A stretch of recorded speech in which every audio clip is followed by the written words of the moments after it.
I have a really weird story that happened to me about 6 months ago, and it's actually one of those things that really messed with my head after it happened.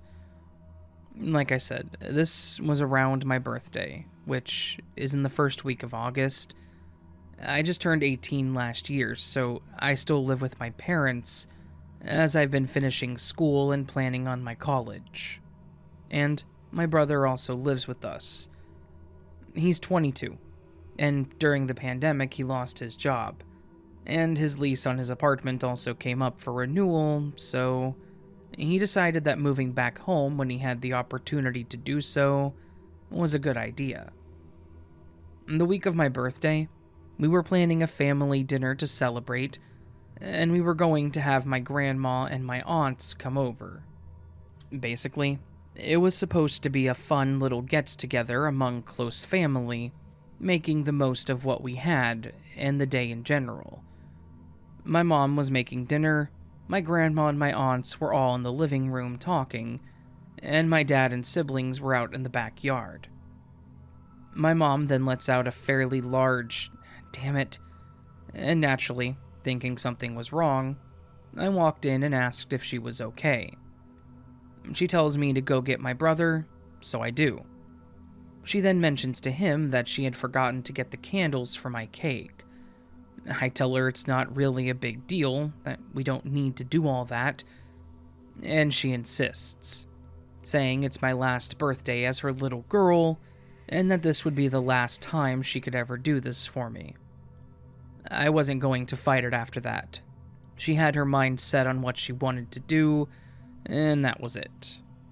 My brother gets his keys, and he asks me if I want to go with him to the store. At first I said yes, but then my mom chimed in and said, "No, I want you to go spend time with your grandma. He'll be fine." I say sorry, and he makes a comment about how he's going to find yellow candles since I don't have to go. I hate the color yellow with a passion, so this was him taunting me. I head to the living room, he goes out to his car, and we move on from there. I was sitting in the living room talking to my grandma when I got hit with this really weird sense of dread. It was like a panic attack was coming on, but it was not a panic attack. It was this really weird feeling of the entire world coming down on me. That's the only way I know how to explain it. I was feeling normal, and within the next few minutes, I was feeling like the literal sky was crashing down around me, and that the earth was going to split in two and swallow me up without a second thought. I excused myself as best as I could and ran to the bathroom. As soon as I shut the door, I got this horrible feeling like I was literally punched in the stomach. If you've ever been punched, you know the feeling. Your lungs empty, you hunch over instinctively, your eyes start to water, and you can feel the blood pressure building up in your eyes. Don't ask how I know this. At this point, I'm sitting on the floor of the bathroom feeling like I had just gotten my ass kicked, and still feeling this god-awful sense of dread. And I have no idea how long I was just sitting there and waiting for it to pass. I would say it was probably 10 to 15 minutes or so before I opened the door to head back out. And as soon as I did, I saw my mother, grandmother, and my aunts all in the back living room, all kind of huddled up and crying. I head in, and as soon as I get in there, my mom turns to hug me tightly, and then tells me that my brother was in an accident, and that he was being rushed to a nearby hospital. She said that he wasn't in critical condition, but that he was really badly banged up, and that they were going to head up there to see him right away. Long story short on this, he was hit nearly head-on by another car. Someone that wasn't paying attention to the road, and had pretty much taken a left turn straight into his car. He had a couple broken bones, but nothing terribly severe, and if anyone cares, he has made a full recovery. The part that gets me, that actually bothers me is that this person hit the passenger side of the car more than the driver's side.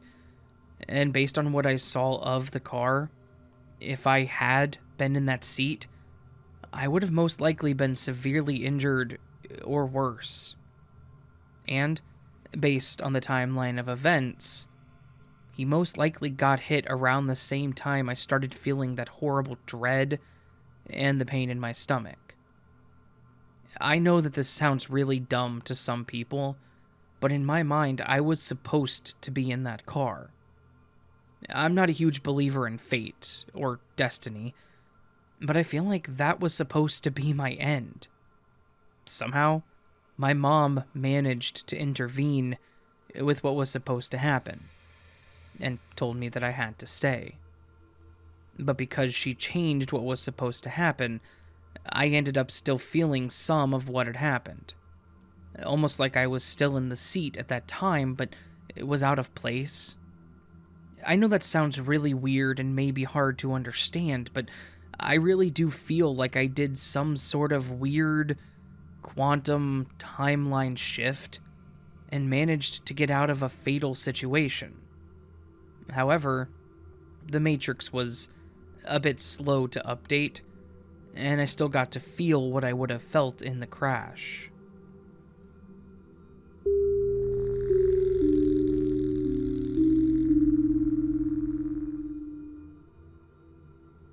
A little backstory. A few years ago, my neighbor moved out, abandoning more than half a dozen cats. We fed and took care of the ones that we could, and eventually found homes for most. There was one that my kids just fell in love with. She was friendly and never had any aggression towards our other two indoor cats when they would sit at the patio door, so we ended up adopting her. She was a seamless fit into our family, but there was and still is something about her that just seems different. By the way, her name is Honey. On to the story with a little context to help paint the picture. Since the day we brought her into the house, which was about 2 years before this specific incident, every morning when my two teenage kids would go out to wait for the bus, Honey would go with them. We would have the same routine, Monday through Friday, and wake up, get ready. When the kids would be getting their shoes on, she would sit patiently by the door to go out to wait for the bus with them. As long as it wasn't raining, she would always sit with them at the end of the driveway. If it was raining, she would sit under my car, directly in my line of sight, and watch from there until the bus came. As soon as they were picked up, she would run back up the driveway and come back inside where her and my other two cats would sit on their mats and wait for their morning treats. I always stood at the door watching them get on the bus. I know I said they're teenagers, but I stand there so I can let Honey back in after they were picked up. So our day started out the same. It was raining, so Honey was sitting under my car. I was standing at the screen door for about 10 minutes. The bus pulls up, and the kids get on. I get ready to open the door for Honey, but for the first time, she didn't come right to the door. I opened it, hoping to prompt her to come in, and she didn't move. It was so abnormal for her not to come right in that I thought that maybe there was something wrong. I scooched down a little to make sure her fur wasn't caught on the undercarriage of my car, and it wasn't. I waited, I would say, about a minute or two longer, and gave her one last look to see if she had decided to come in. But she was still loafed out under my car, and since I needed to get on with my day, I figured I would check in a few minutes later to see if she changed her mind. As I went to shut the main door, I pushed on it lightly and it wouldn't close. I nudged a little harder and there was a little give, but still it wouldn't shut all the way. So I opened the door and that's when I saw the reason for why my door wouldn't shut. Sandwiched in between the screen door and the main door was Honey. But This was impossible for two reasons.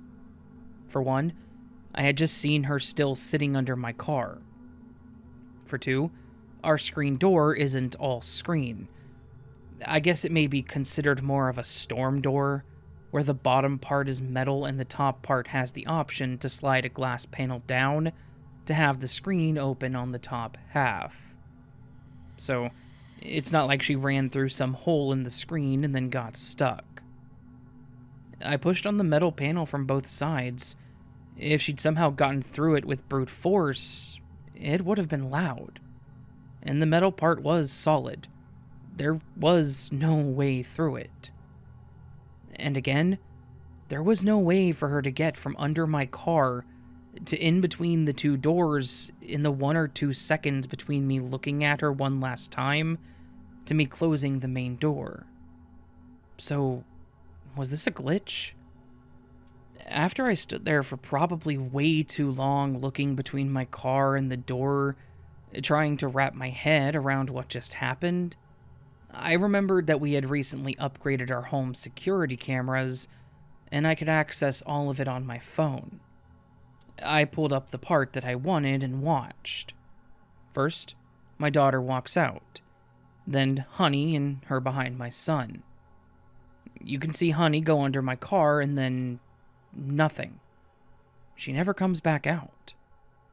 You can't see her on video under the car, and there's one blind spot for that specific camera that she could have walked through the bushes and it wouldn't have been picked up.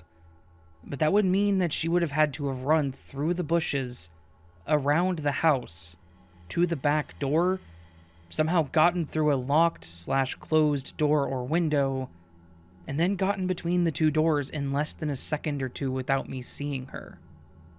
Honestly, a glitch in the Matrix makes more sense than that scenario. I watched the video until way past the time of the incident just to be sure that there was no other doppelganger cats hanging around. I spent 2 hours going over the other cameras, and specifically the one that would catch the angle of the bush. And no cat walked from under my car into the bush, and there were no other cats in my yard that morning. I will note, this is not the first incident like this. It was just the first one that I couldn't explain away by just remembering wrong, or thinking that I was just imagining it. I honestly could not explain what happened that morning. And before I came across Glitch in the Matrix YouTube videos, I really didn't have any form of reference to help me wrap my head around all of it. I'd never really heard any stories like the ones I've been listening to. I had heard the term, but never gave it much thought. But after hearing all of these different accounts of odd, unexplainable situations, it gave me the answer that I needed. Even though that answer has changed me at the very core as far as my beliefs, as far as what I thought reality was, and so much more, but I think you get it. I'm sorry for how long this is, but for anyone who's ever had something like this happen, I'm sure you can attest to the fact that all you want to do is explain anything and everything in a way that people will feel even just a tiny bit of the extraordinary, scary, unbelievable feelings you felt while going through an event like this.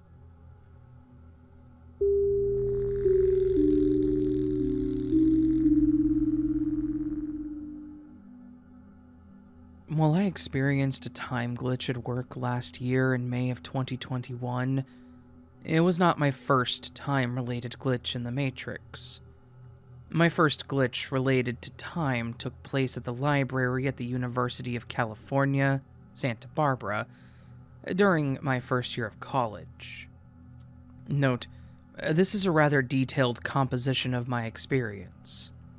Originally, I had written about it near the time of the event in an email, before forwarding it across several email accounts, and then finally transferring my story to my long-defunct online journal. Rest in peace, Zanga, in the blog section of MySpace. I finally decided to share this publicly, with a few present-day details. I attended UCSB from 2000 to 2004. I barely went out in order to not spend any money, if possible, and probably used all the credits on my meal plan for the school year. Quick shout out to Ortega Dining Commons for the takeout meals that sustained me during some all-night cramming sessions. As a bookish student, I spent a lot of time at Davidson Library in my freshman year, choosing the floor I would study at with no rhyme or reason. By the end of the school year, I could honestly say that I have studied on each floor of the library at least once, including inside the spectacular Pacific View room on the 8th floor. Halfway into the first quarter of the school year, in the middle of October of 2000, I began preparing for my midterms. I was not the type of person who could study at home, treating my dorm room at Santa Rosa Residence Hall as my bedroom and nothing else. The glitch took place after I had taken half of my midterms. I had taken 2 of my midterms in as many days so far, and met up with my roommates at Ortega for lunch at around noon. Afterward, we parted ways as he headed for the University Center, UCEN, to start his shift at the bookstore, thanks to a work-study program, while I headed over to Davidson Library. I entered the library through the Davidson entrance since, at the time, it was the main entrance to the library. This shows my age, as major renovations saw the construction of a new library entrance and a wing a decade after I graduated and left the school. I headed for the Oceans elevator, a set of 3 elevators with access to all 8 floors of the library tower, and I pressed the up button. The middle elevator opened immediately. I stepped inside, turned around, and pressed the button for the 8th floor. After a short wait, the elevator doors closed, and I went up to the 8th floor alone without stopping on any of the floors in between. When the elevator doors opened on the 8th floor, I stepped outside the elevator and took 2 steps, and abruptly stopped in my tracks. I was surrounded by the exposed concrete floor slab, save for the elevated tile flooring I was standing on directly in front of the elevator. There was construction equipment and bags of masonry material everywhere, but there were no walls or windows to speak of. Undoubtedly, the place that I ended up was under construction and open to the elements. I went back inside the elevator to see which floor I was on, and the LED panel showed a number 8 with a down arrow. Tentatively, I went back outside and walked straight from the elevator due west toward the edge of the apparent construction area. In the distance, I saw the setting sun slowly dipping below the horizon of the Pacific Ocean. If you go to the beach to watch the sunset at UCSB over the course of the year, you'll see that, thanks to the tilt of the Earth. The sun sets over the Pacific Ocean during the colder winter months, and over the California mainland during the warmer spring and summer months. Seeing the sunset caught me off guard almost right away, since it was not supposed to occur for several hours. After all, my roommate and I had left the dining commons together at about 5 minutes before 1 p.m. so that he wouldn't be late for work. I was further shocked by something else I saw, or rather didn't see. I looked down at the UCEN by the campus lagoon, and Stork Tower was not there. I mean, there's no way anyone on campus could overlook a bell and clock tower that stands at 175 feet, let alone from the vantage point of the 8th floor of the library. I turned to my right, looking due north, and saw the peaks of the Santa Ynez Mountains, covered in snow. As far as I knew, no precipitation of any kind had fallen yet in the Santa Barbara area since the beginning of the school year. Never mind any rain in the local beach areas, and especially not any snow in the local mountains. While I stared at the snow-covered mountains, a small plane emerged from just below my field of vision and gained altitude, apparently taking off from the local airport. After the plane disappeared from sight, I looked down and saw the rooftop of the original 2-story library adjacent to the library tower. I did an about-face and looked due south toward the Pacific Ocean. In the distance, I saw Santa Cruz Island of the Channel Islands archipelago, just off the coast. When I looked down, I was stunned to find that the 4-story wing built just south of the library tower was missing. In its place were far more bicycle racks than I remember seeing previously, as these bike racks extended from the bike path to the edge of the library tower.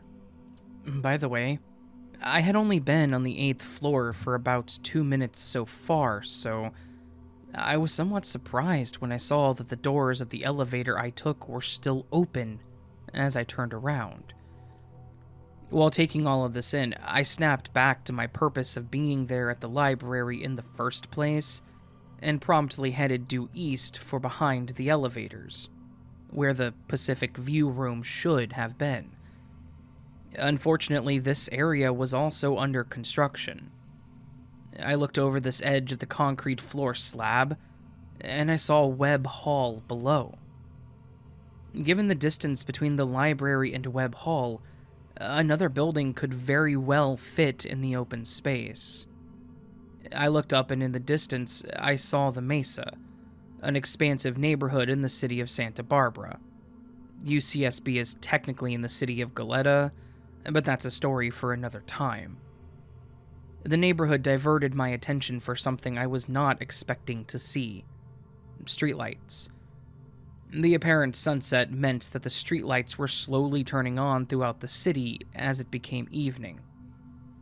I was not going to get caught in the darkness of an apparently unfinished library floor that did not have electricity or lights, nor did I want to stick around in a place and time that was very different from the one that I came from.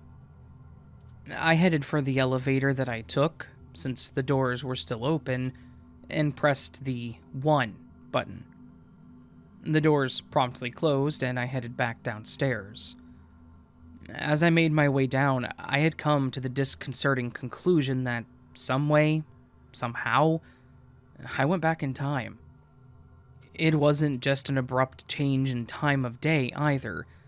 I briefly ended up in the past, when the library tower was still under construction, while Stork Tower and the 4-story wing of the library did not yet exist.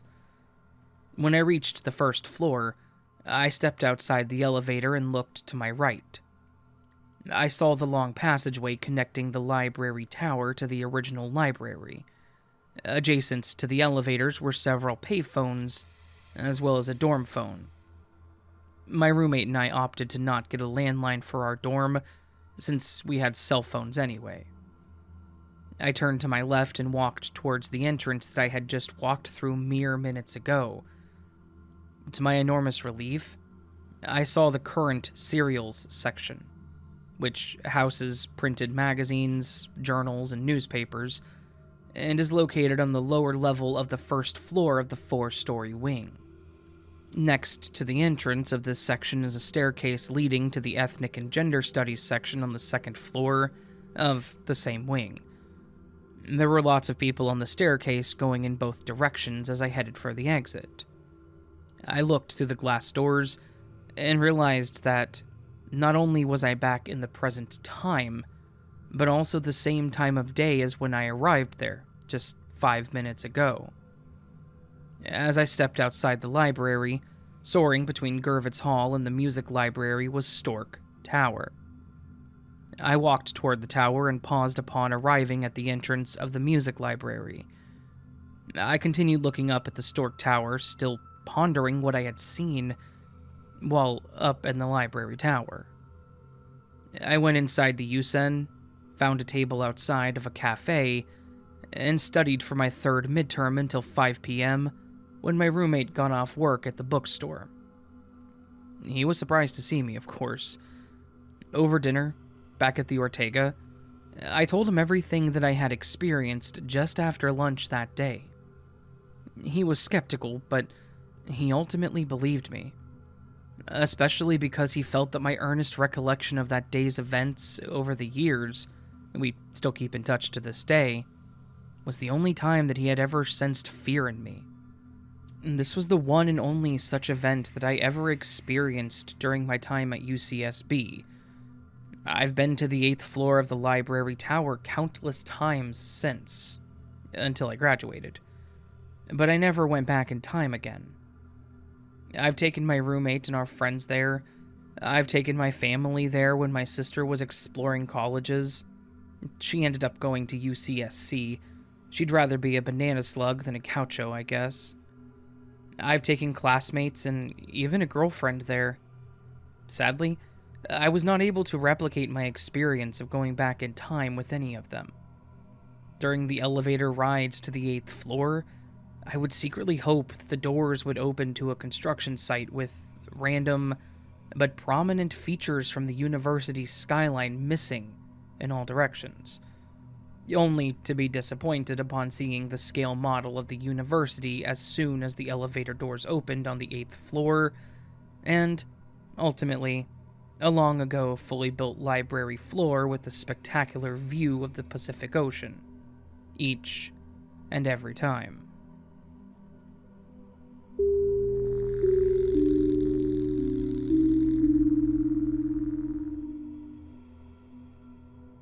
This is a cross post from r/parallel universe, but I wanted people's thoughts on it as the whole thing is still a mystery to me, and it still sometimes gives me nightmares, though the nightmares become less frequent with time.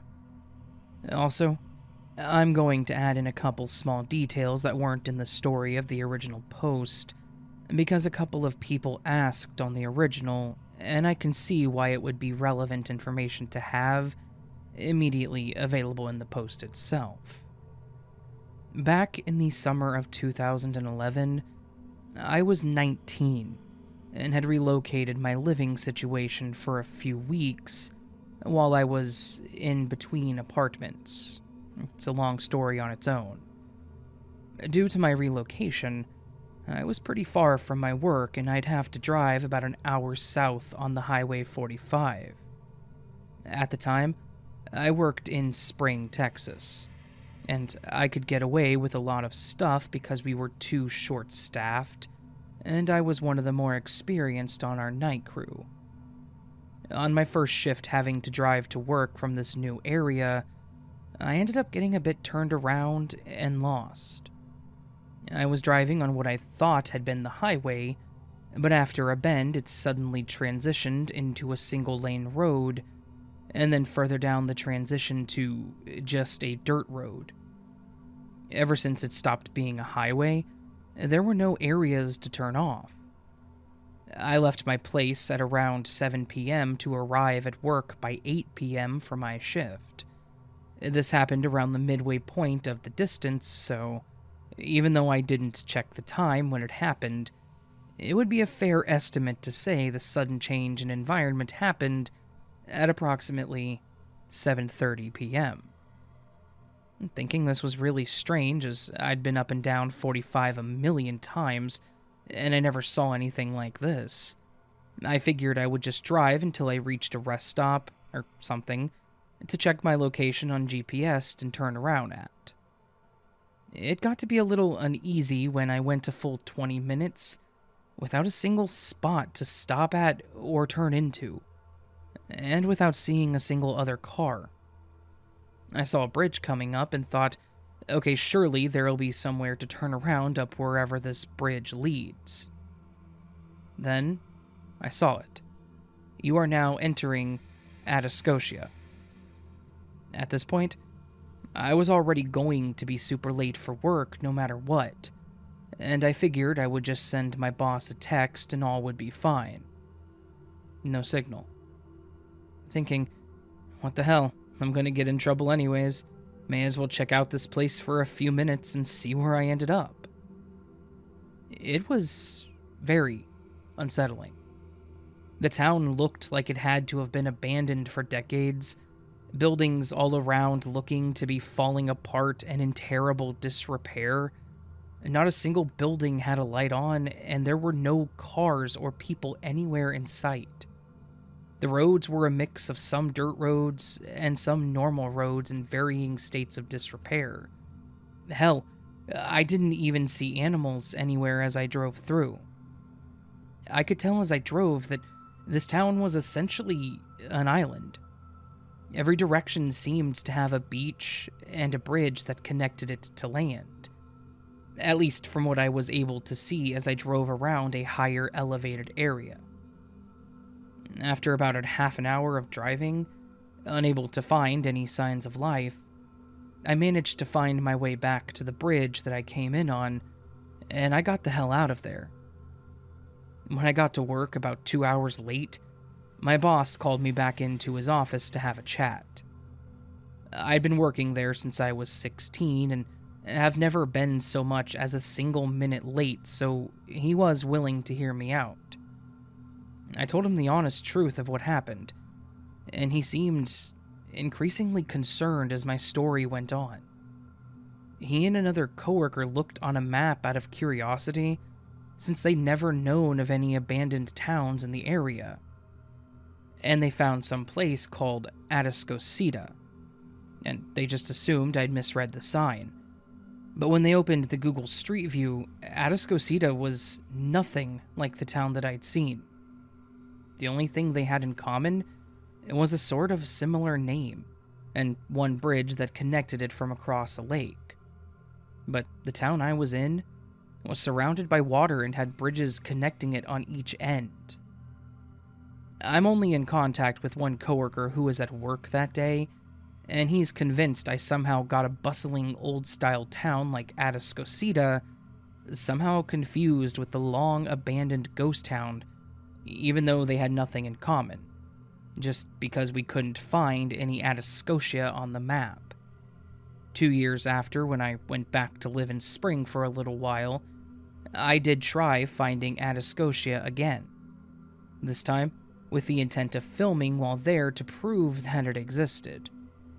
But alas, no matter how much I retraced my steps, I was never able to find that strange empty path to the bridge again.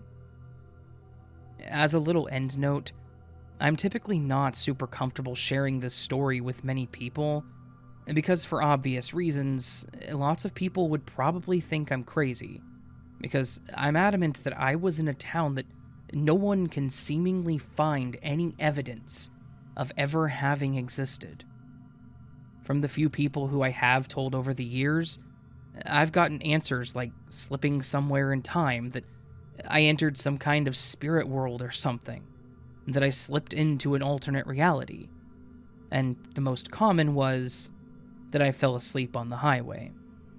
Though, while that last one certainly sounds the most grounded on the surface, for those who have driven on 45, I'd have 100% died if I had fallen asleep at the wheel in the late evening/early night on that highway. Accidents are common there even among totally alert drivers. I'm not really sure what to make of it all. As unsettling as the event itself was, the retracing my steps later and not being able to find any trace of it was even more so. Honestly, if I ever ended up back there somehow, someday, I would film the whole thing. Edit. Several comments are asking questions about important details that would be simpler to have in the post. As for whether I ever went to Atascocita to confirm it wasn't where I ended up, I have gone there for that purpose.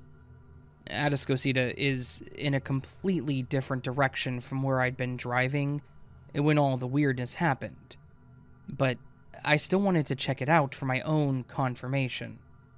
And I can definitively 100% state that I wasn't in Atascocita. The only commonality between the two towns is the kind of similar name and nothing else.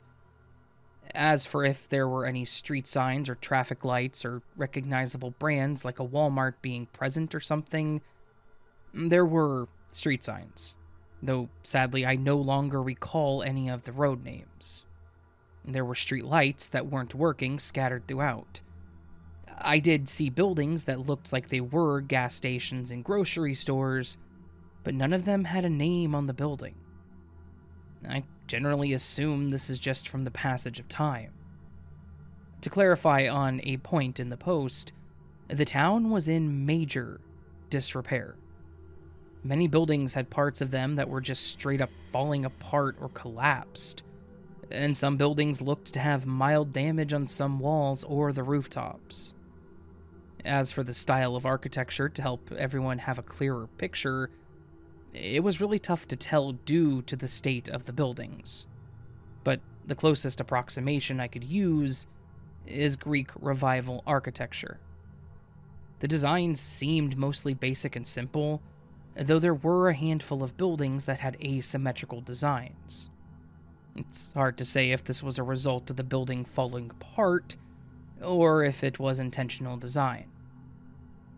Edit 2. Two commenters managed to find a single newspaper reference to the town from the 40s. I'm going to be diving into that along with a bunch of old maps to see if I can find out anything. I'll update with more info soon, I hope. And Edit 3. Very important. I haven't yet looked at the old maps, but I did look at Texas's official census data from the same year the newspaper article that mentioned it was from, and I found no census data on it, oddly enough. That said, the publication Oil City Derrick in Oil City, Pennsylvania, has an article on page 13 of their October 8th, 1942 paper that does mention Atascosa, Texas. This is huge for me, because this is the first time I've seen any evidence that the town ever existed at all. And a huge thank you to the commenters who made this discovery. The mention of Atascosa is brief, and I have no idea why there's no census data on it, but it's the only piece of evidence this town was ever a thing. So I'm diving in. According to this article, some kind of major discovery/breakthrough occurred in Atascosa regarding oil depth research. And it sounds like they found deposits of oil there that were previously thought to be impossible. And that's all. That's the only mention from the article. And I still need to check maps to try to find it, and I'm a little put off by it not being part of census data for some reason, but there it is. The town that doesn't exist existed. I'm still very confused regarding how I actually got there, though. There's certainly no such part of 45 that's like what I experienced. Nor do I understand how retracing the same path from that day, it didn't lead me back to Atascosa. I still believe on some level that something supernatural that I can't possibly understand happened, but at least knowing that the town existed once is a little comforting.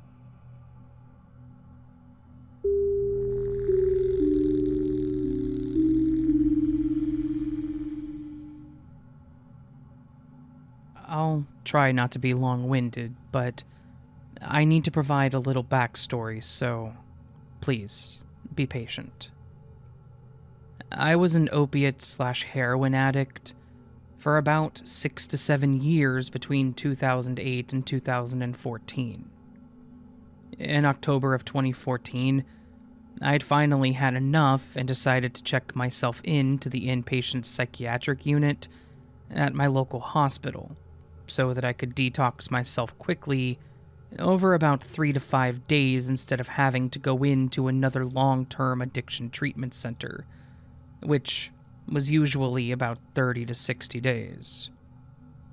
By the time I got to this point in my journey of addiction, I was an IV heroin user and I was using a lot every day just to stay well or feel okay to go about my day. I know it's hard not to judge me and stop reading at this point, but I got run over by a car that my boyfriend was driving, When I was 18 and just about to graduate high school, I ended up with a compound spiral fracture, meaning the bone broke through the skin, sorry for the visual, of my left leg's tibia bone because of the way the car wheel ran me over.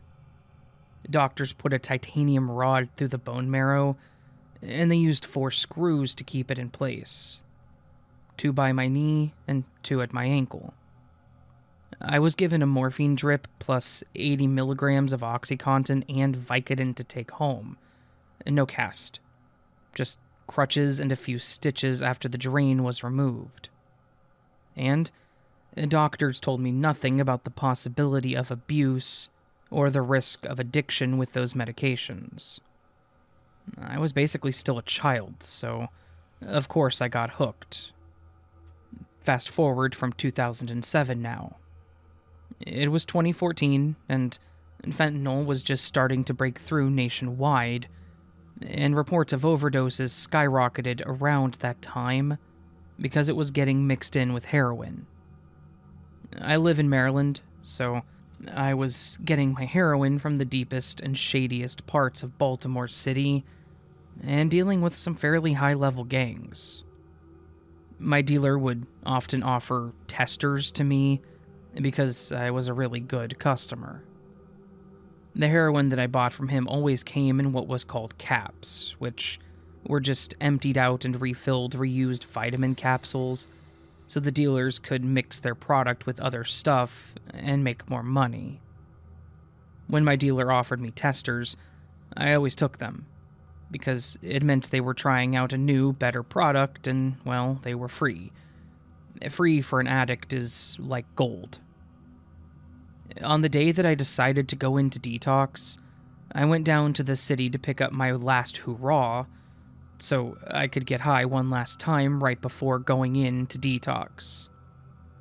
My dealer had testers that day. A lot of them. I was used to doing about 10 to 30 caps throughout any given day, depending on what I could afford. On this day, he gave me 10 caps.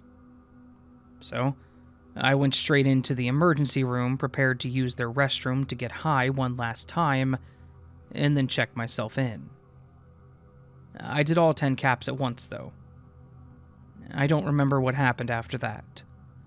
I don't remember even checking myself in, but when I woke up in what I now believe to be a parallel universe or alternate reality, meaning I'm pretty sure I overdosed and died in that bathroom that day, in my reality, because those testers were laced with fentanyl, which I'd never done before.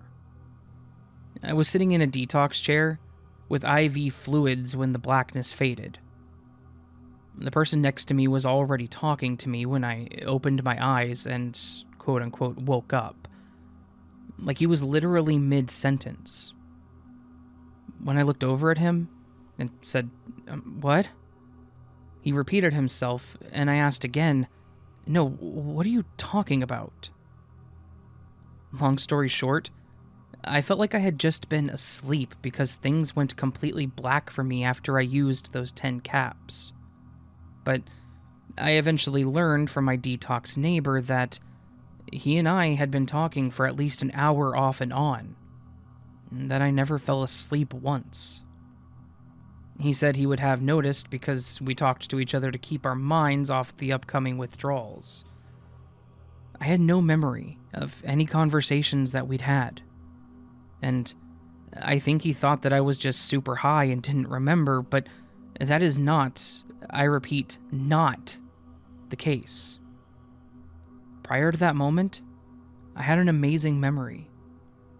I was never even high enough in all my years of using to forget entire chunks of time, so I don't believe that's what happened.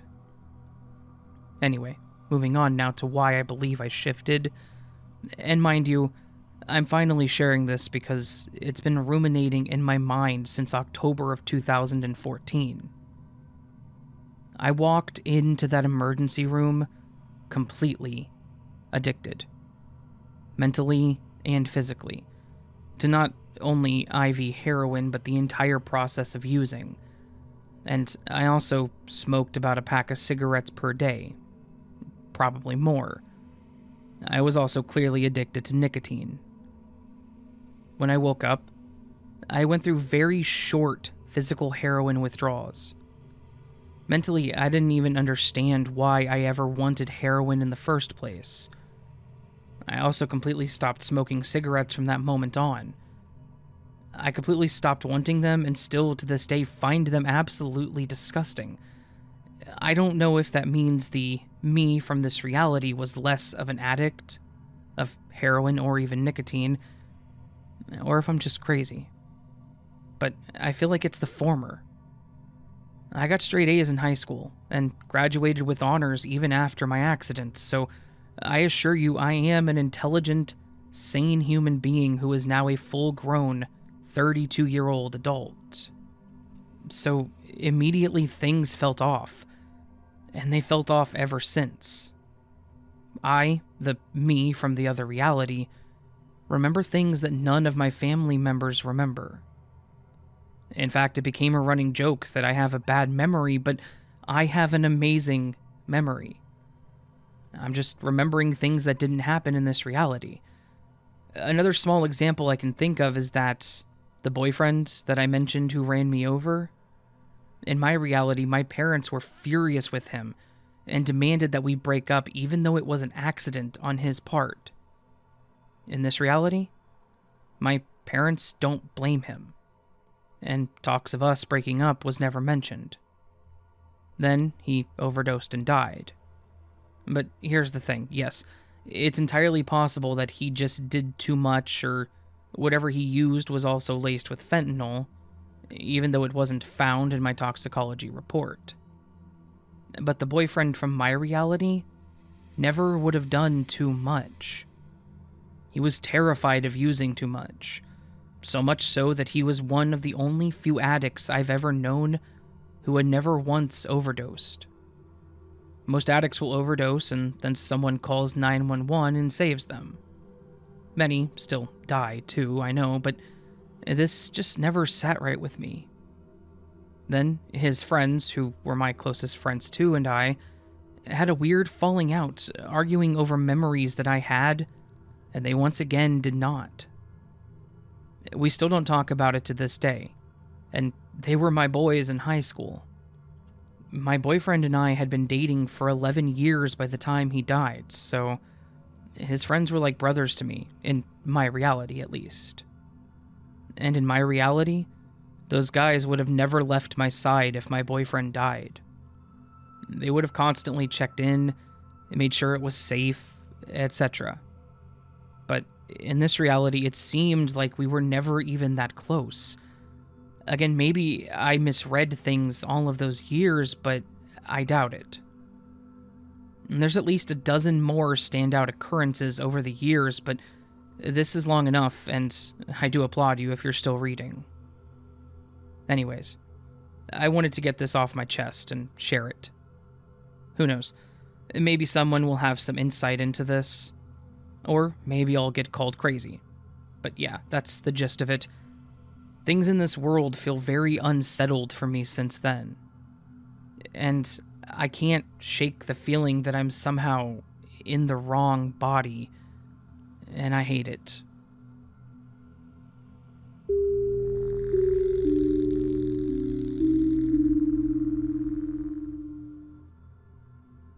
I have what I thought was micro dreams. Dreams that happen in seconds as I nod off to sleep. But where I think this, for me, is a glitch, is when I'm having them, they're just fragments of some random person's life. And they take place in places I've never been, involve people that I've never met. When I'm there, I'm one of them.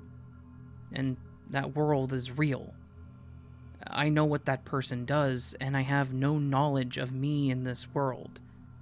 For example, the glitch nod happens, and boom. I'm on a landline phone telling someone, I've been on the force for longer than any of those kids. And I feel like a 60-something worn-out cop frustrated by the fact that he now takes orders from someone a quarter of his age. Then, boom, I'm jolting away at my computer less than a minute past in what felt like 20. I have too many to list, but the one that changed my view on these happened several years ago. I was at the computer, I nodded off, and I was suddenly in a suit with a suitcase standing in an upscale urban area. I was still me this time, as in I was aware of who I was in this world, or this life that I currently exist within. I had actual control of this body. I felt the breeze in the air, experienced all the smells, the sensations of the shoes that I had on being new and not broken in yet. I felt the weight of the suitcase. I smelled coffee in the air, and then turned and saw a coffee shop with the place where people could lock up their bicycles. It was dark, but the sky was mostly clear, just some passing clouds. The streets in this area weren't asphalt. They looked like brick pavers, and it wasn't a normal busy street. In fact, the area that I was in wasn't busy at all.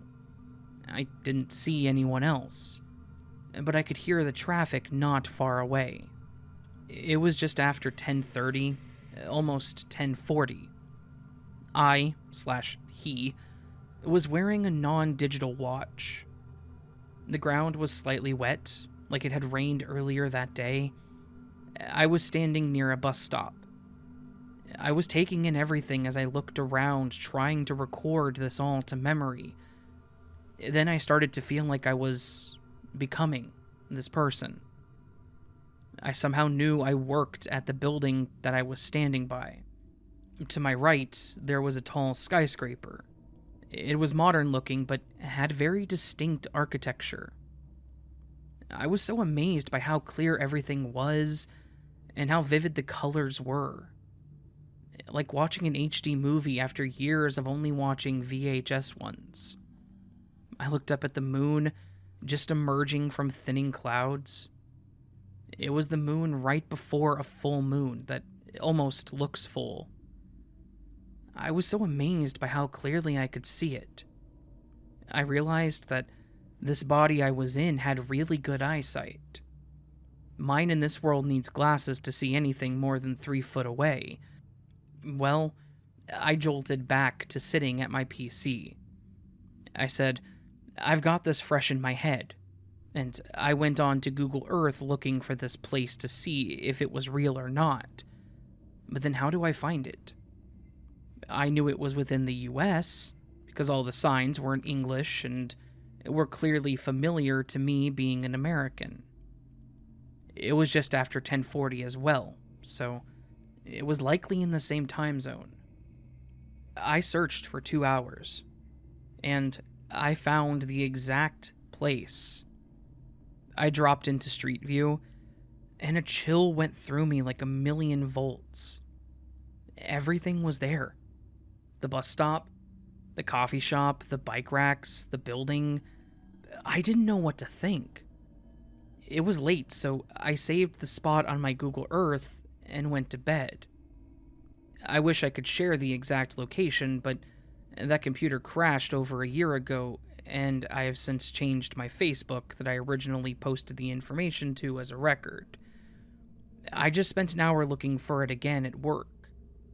I'm in shipping and receiving, so it's not out of the norm to be on Google Earth, so I know how to find locations with little information. I can't remember the city. Ohio State or Michigan. I think the Matrix deleted it. It's possible the coffee shop went out of business and is now something different, but I found it last time by searching the building description. I'll keep looking for it in my free time, and I'll add it here if I do find it. Just a note, it's been over a month since I wrote this the first time. Still no luck in finding it. Being an artist, I'll attempt to draw the location as I remember the topography, and I'll add a link to this post if I get around to it. To answer or clarify, I don't know if this was an alternate reality, a glitch, or a road not taken. I don't know. But Being somewhat rational, I can't say what it was or wasn't until I find this location again.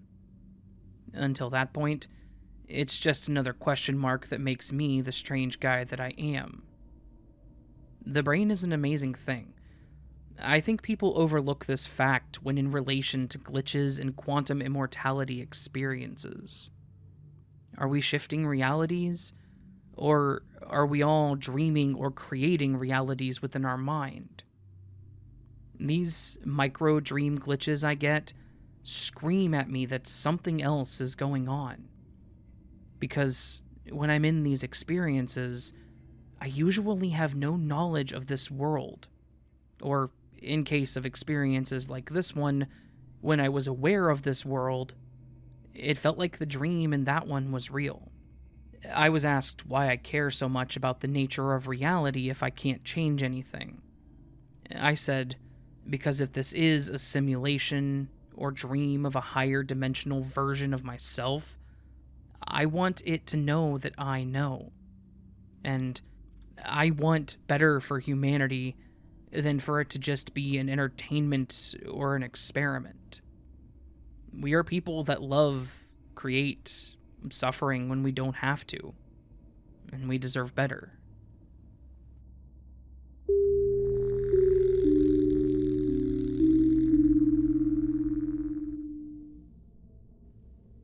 So, this happened in July of 2021, and it's really bothered me, but I haven't told anyone until this post. I work for DoorDash and was working later than usual, and it was getting dark. Pretty much fully dark, so I would guess around 8 p.m. I had finished a delivery and was about to pull onto a 6-lane main street with center turning lane out of a neighborhood/residential road. The road I'm trying to turn right onto is pretty dead. I look left and see a few cars with headlights on almost a block away at a stoplight. I pull out, and as I do so, I check one more time at the distance of the cars. I don't remember seeing the cars at the light, but now there is a black sedan bearing down on me. And I mean right there, about to hit me. I could still recall exactly what it looked like. The shape of the headlights, our lights were on, and everything. I freeze up and prepare for impact while trying to accelerate out of its way, even though I know it's too late. Nothing happens.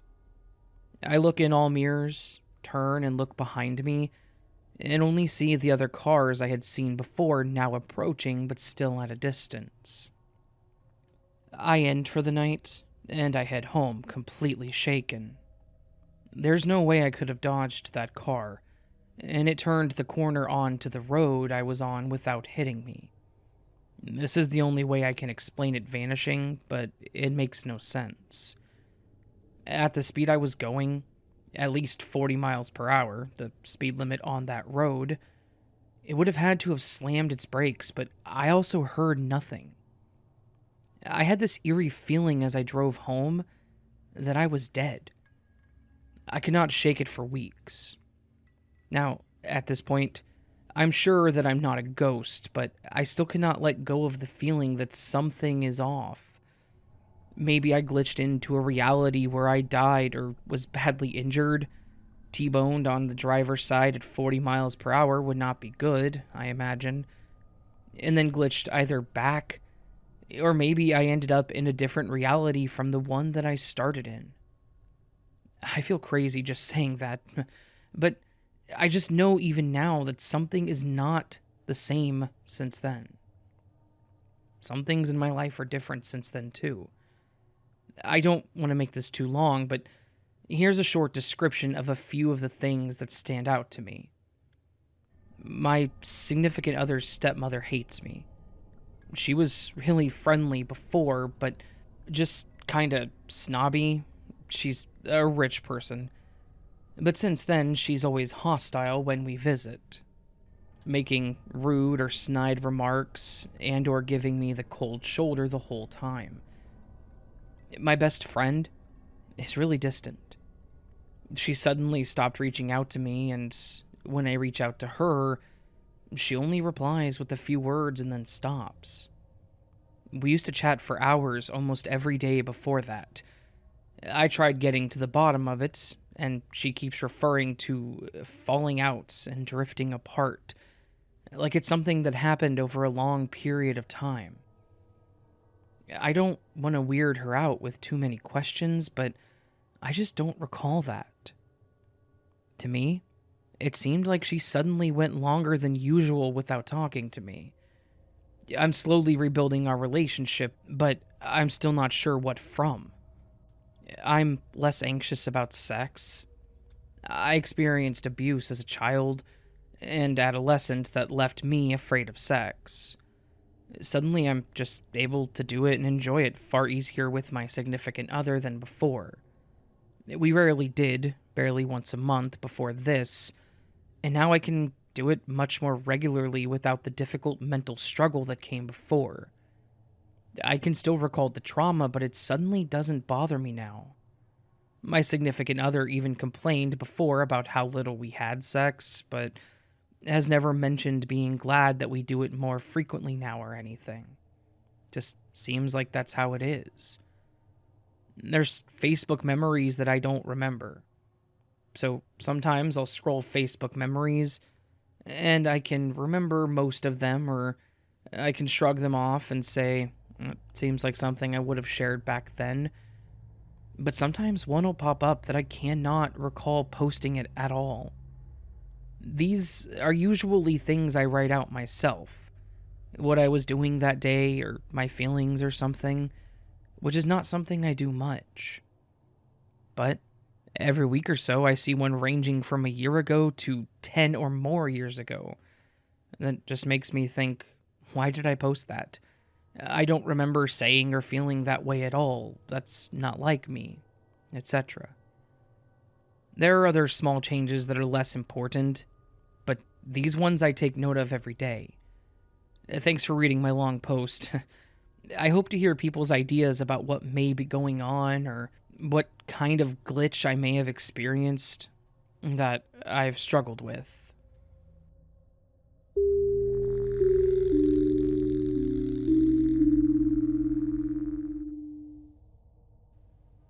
This happened to me for the second time today, and it freaked me out. The first time it happened, I wanted to share a post here, but I just didn't feel like it was enough on its own. I honestly don't know if this could be classed as a glitch, but the feeling I get from this when it happens is that the concept of time isn't real or linear, and we have the ability to basically experience things from the future without even noticing until after it's happened. It sounds crazy, but I'll explain. So here it is. And this has happened to me twice now. I'm an artist, and both times this happened has been when I have an idea in my head, and I'll scour through reference images until I find the one. Not that I have an exact known building in my mind, just something that looks how I imagine the scene in my mind. I'll choose a building that I don't know anything about, just that I like the look of. The first time was a few months ago. I was drawing an Amsterdam street scene. I had to look through various blogs, Instagram accounts, and Google searches until I found a building I felt was just right to draw.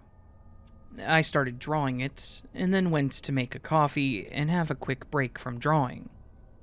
I sat down with my coffee and was mindlessly flicking through Instagram stories when someone I know who lives in Amsterdam shared a photo. And what was in the background? The exact same damn house that I had just drawn. Now, I know what you're thinking. You probably think I just thought they were the same building because the canal houses often have similar features. I took 2 screenshots and compared everything. From the window frames, the shape of the roof, the things outside the building, the tree, the stones on the pavement, the building next door. it was 100% the same building. I also know Amsterdam quite well myself, and can say with 100% certainty that it is the exact same building. I messaged the guy that I know, and I said, "Is that a famous building or something?" And he said it wasn't, and that he hadn't even specifically photographed that building. It was a regular Amsterdam building. A nice one, but nothing extraordinary compared to every other building out there. Nothing that makes it stand out more than others. I explained to him what had happened, and I showed him my screenshots and my drawing. And he was equally as freaked out, too. Please bear in mind that this all happened within the space of an hour or less. Today, the same thing happened again with another building. 2 days ago, I was scouring the internet looking for references for a London warehouse, Victorian period. I already had the idea of how it would look in my mind. I just needed to find a photograph to draw from that matched. So, I looked through hundreds of warehouses and picked one. It had a nice curved shape to the roof and some white writing on the wall that said Spratt's Patent Limited. So I drew it. Weird fact, this warehouse was also next to a canal, so both my drawings that I'm referring to are canal scenes. Today, I was eating my dinner and the TV was on. A still image flashed on the screen, and guess what it was? It was the exact same building that I had just drawn 2 days ago. Same angle and everything. I was once again so freaked out. The program was not even anything about the building. It was just a still image that quickly flashed up to show where they were filming. Some quick statistics for you. In Amsterdam, there are believed to be around 7,000 historical canal houses. So, what made me choose this one? I can't find any estimation online of how many Victorian warehouses there are in London, but I grew up there, and I can tell you that London is full of historical buildings and warehouses and wharves. Lots of folks will just tell me it's a coincidence, but personally, in my soul, I feel there's more to it than that. As an artist, I don't just draw anything for the sake of it. I draw things that come from my soul, and where do my ideas come from? In these instances, I can honestly tell you that I feel like my ideas must have come from the near future. Time cannot be as linear as we believe it is. I hope this makes an interesting read, and I would love to hear your thoughts or similar stories.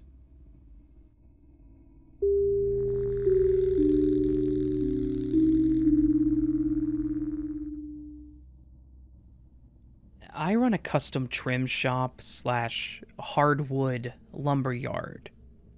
Both glitches involve longtime customers, guys who I know on site. The first time it happened was around 2010. We had a few contractors who did enough business with us that they had accounts. They could just sign for material rather than the usual payment on delivery model.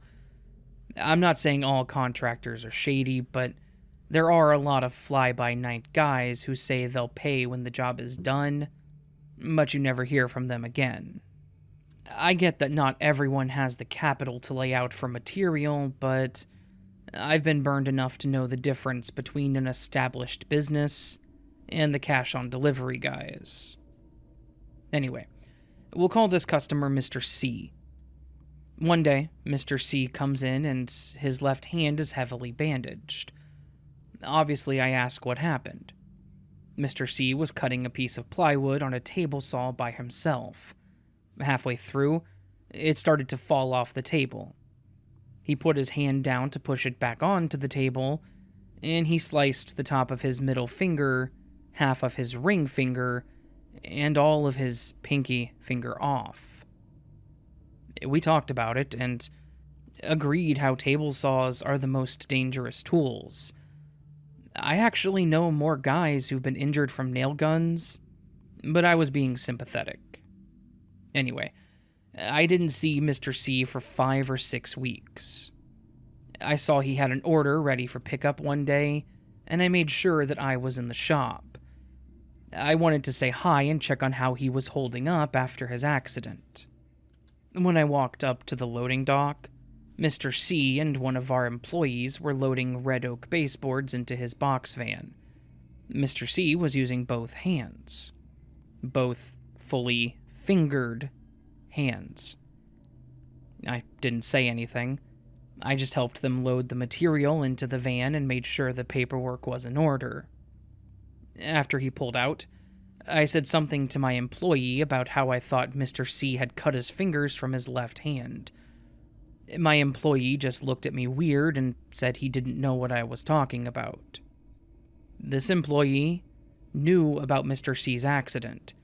He was there the day Mr. C showed up in bandages. I know that we discussed it, and nail guns. No one in the shop knew what I was talking about, so I let it go.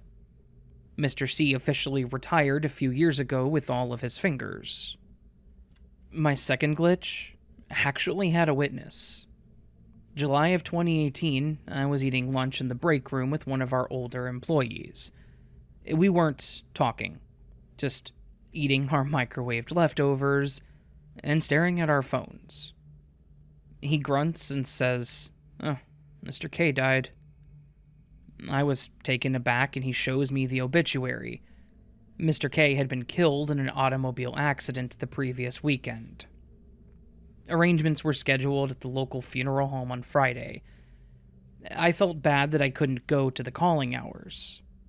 Mr. K had been a friend of my grandpa's. They were both carpenters.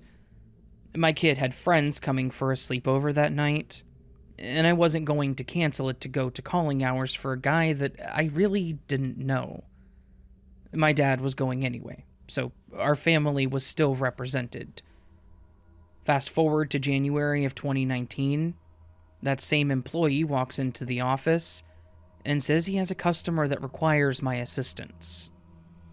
That's our usual code for, here's a Karen that we don't want to deal with. I walk out to the warehouse, and standing there is Mr. K. Longtime employee walks behind Mr. K, looking at me with his eyebrows raised so high that they're disappearing into his ball cap. I was stunned. I greeted him, shook his hand. I asked him how he'd been doing. He said he's been fine. We found the couple of boards that he needed for his project. He paid and was on his way. As he was pulling out, our employee said, "I swear, I thought he was dead." Amazed that I wasn't the only one this time, I agreed. We talked for a while about how we both remember reading the obituary. I went back to the office and called my dad. I asked him if Mr. K was alive. He said that he hadn't heard otherwise. My dad didn't remember going to a funeral. I've only talked to my employee about it one other time. We just chalked it up to an oddity. But it still weirds me out.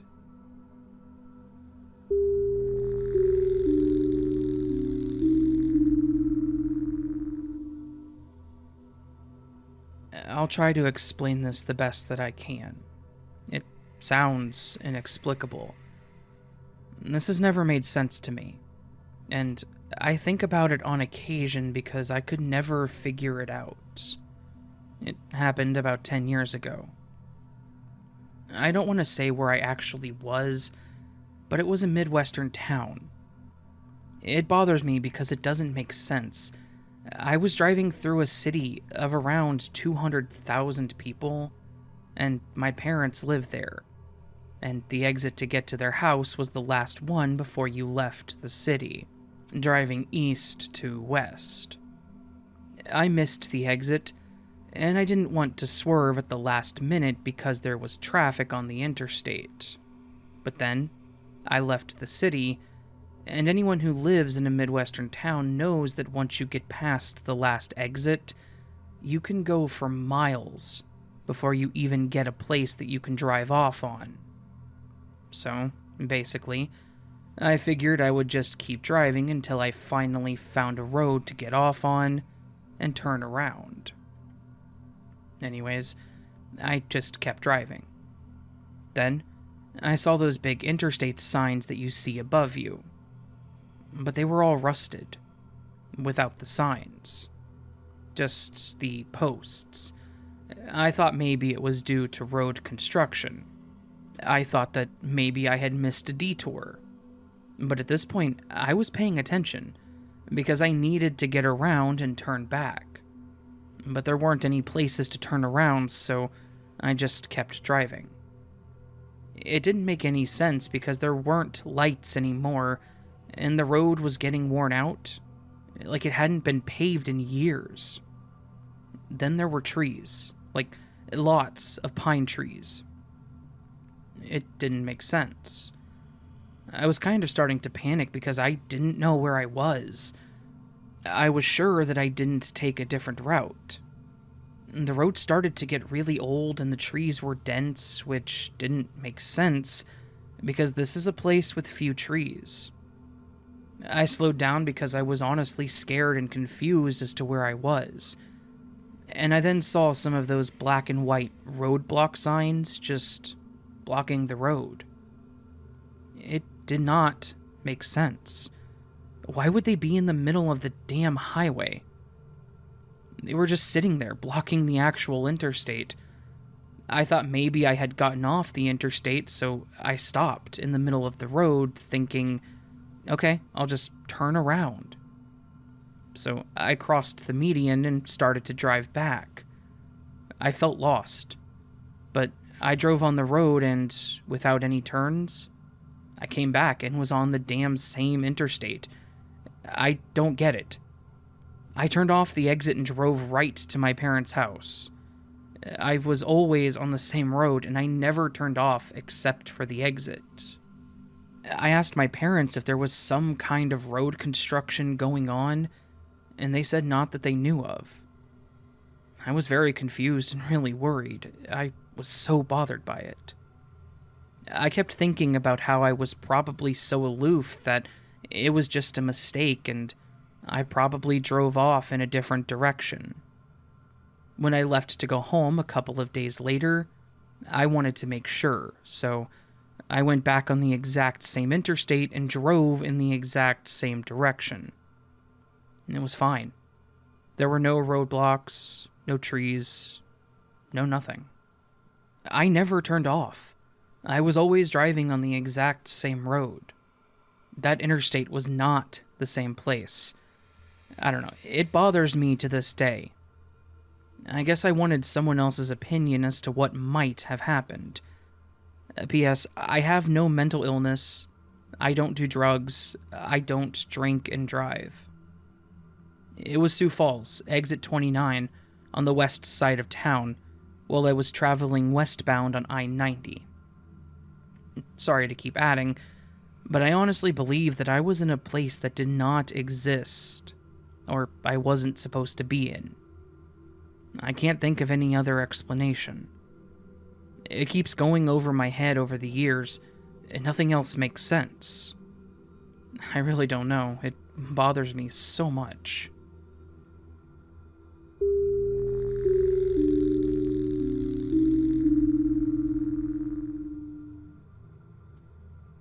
Last weekend, I took a trip for my birthday with my partner to a small mountain town in Colorado. We're from Denver, so we drive in the mountains a lot, and I'm fairly accustomed to it. We decided to take a nice drive and enjoy the scenery. If you've ever been to Colorado, you know that the weather can change quickly in the mountains. We were driving on Highway 285 through a valley that was dry with no snow, and had to pass through a tunnel on the slope up to exit the valley. The tunnel slightly sloped upwards, and there was some snow/precipitation on the other side of the tunnel outside of the valley. Continuing on, we reached the peak of that set of mountains and went through a second tunnel, which was quite icy. The tunnels in this stretch of land are very long and windy because they cut through the mountains. It was really icy and made my partner and myself nervous to be driving on roads in those conditions, especially with the curves. After passing through the second icy tunnel, we immediately started going downhill into another valley that was getting hit pretty hard by a snowstorm. At this point, we've both made a comment about how we were nervous that we would have to go back uphill in all of this snow, so I took the next possible turnoff and turned around to head back to our Airbnb. I'd been riding the brakes the whole way down the mountain, basically just sliding towards where I wanted to go and hoping no animals jumped out in front of us.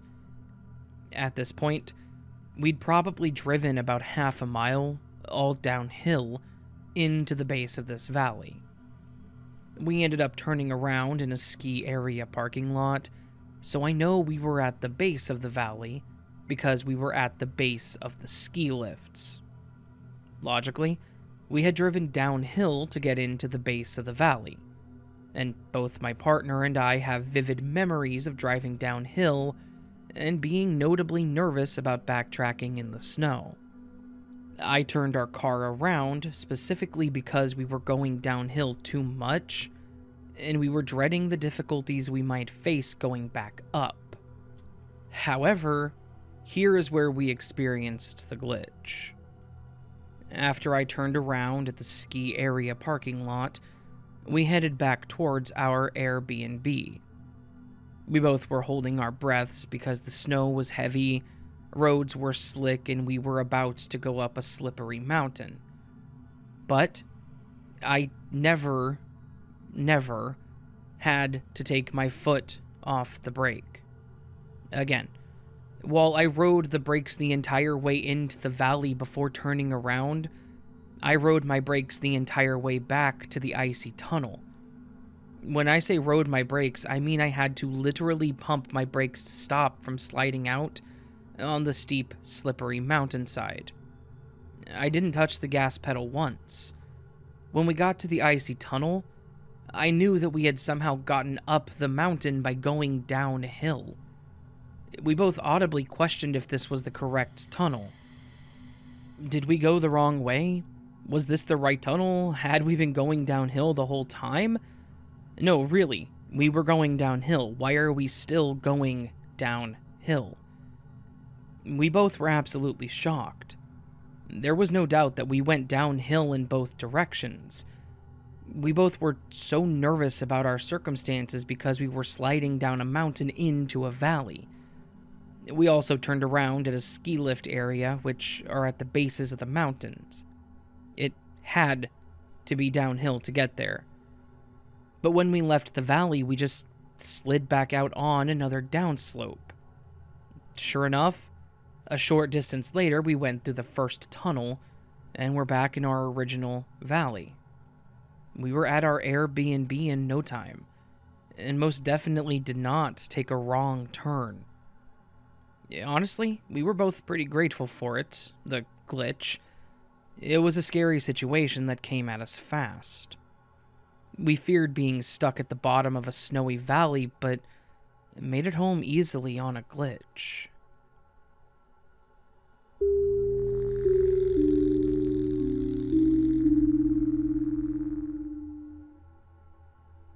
Hey Raven, it's JJJ.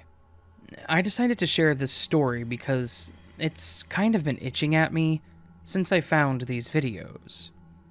So, this was back when I was in the 5th grade, when our teacher was absent. I have no clue why, it's been a while. We had a substitute who was this young lady with brown hair and green eyes. I'll call her Miss Clark for this story. So, Miss Clark introduced herself and then set us off in groups to do our work. Then, lunch came and went, and we returned to our class, and when I looked up at the teacher, I was a little confused. there's this older woman with grayish hair and dark brown eyes. At first, I thought that there was a sub-switch, but I looked at her name tag and it still said Miss Clark, with the same first name, spelled the same. I looked at my friend that I'll call Sean, who also looked confused at what he was seeing while everyone else seemed not to notice this weird change. After the initial shock wore off, I just decided to go on with the day, and did, until the end of the day. I walked past Miss Clark in the hallway, the original Miss Clark that I saw earlier. I ran to my bus and kept my head down until I got home. I still think about this, and I even discuss it with Sean from time to time.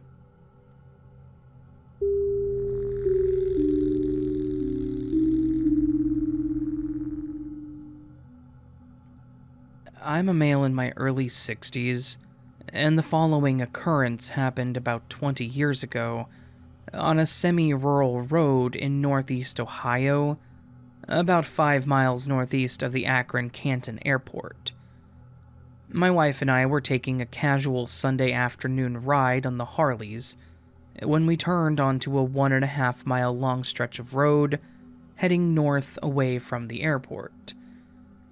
I happened to glance up to my left, and I noticed a commercial jet airplane, which would have been passing by heading southwest towards the airport in a descending slope. It was fairly close to us, and it would have been about as big as your pinky finger held out at arm's length. I didn't notice right away, but as we proceeded to pass by this plane, it slowly became apparent that it was not moving as a normal plane should. In fact, it appeared to be standing still in midair. I yelled at my wife to check that plane out, and we pulled over to a stop since there were no other cars on the road. That plane hung right where it was the entire time that we sat there, for 2 to 3 minutes. My very tech-challenged wife seemed to think that jet planes do that sort of thing all the time. Not in my universe, they don't. I did some poking around the internet, and I found a few videos that people have of the same thing happening to them. I have never forgotten my experience with a glitch in the Matrix.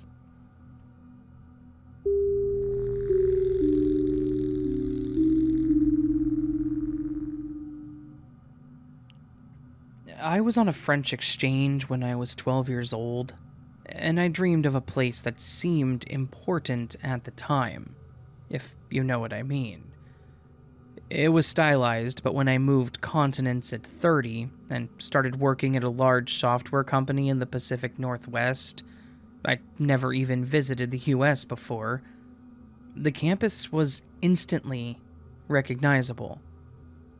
The cafeteria with outdoor tables, the small offices with phones and futons, and even the unnaturally steep waterfall.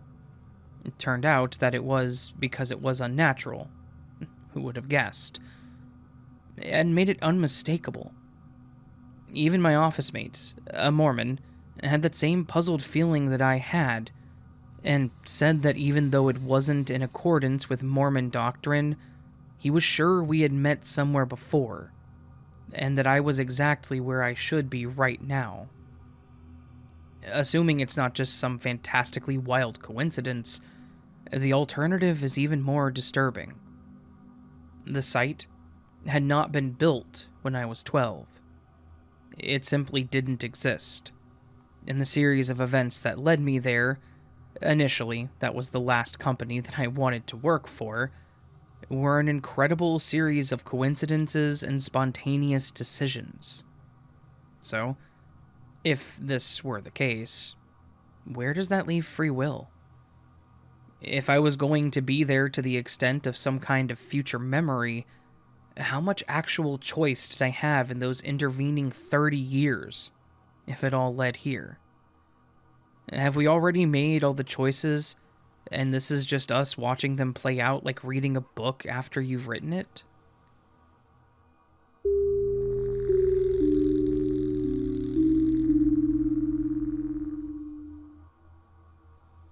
My boyfriend and I were supposed to go to a wedding together, but he's a very antisocial person, so I went alone. He jokingly told me not to pick up anyone at the reception, and I laughed it off.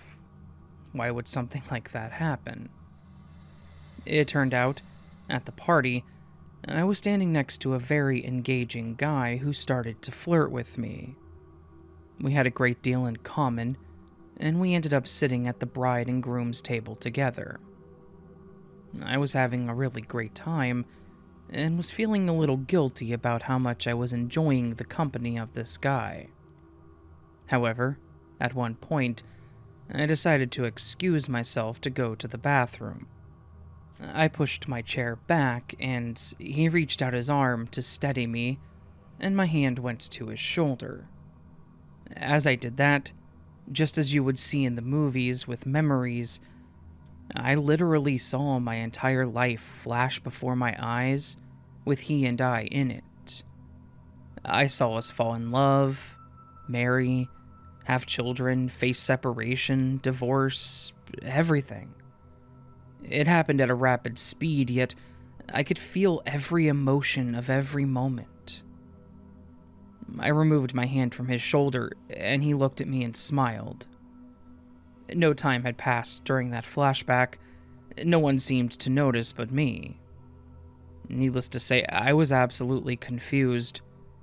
Years later, I met him in a capacity to actually ask him about that day, and he was nonplussed, so I never told him anything about it.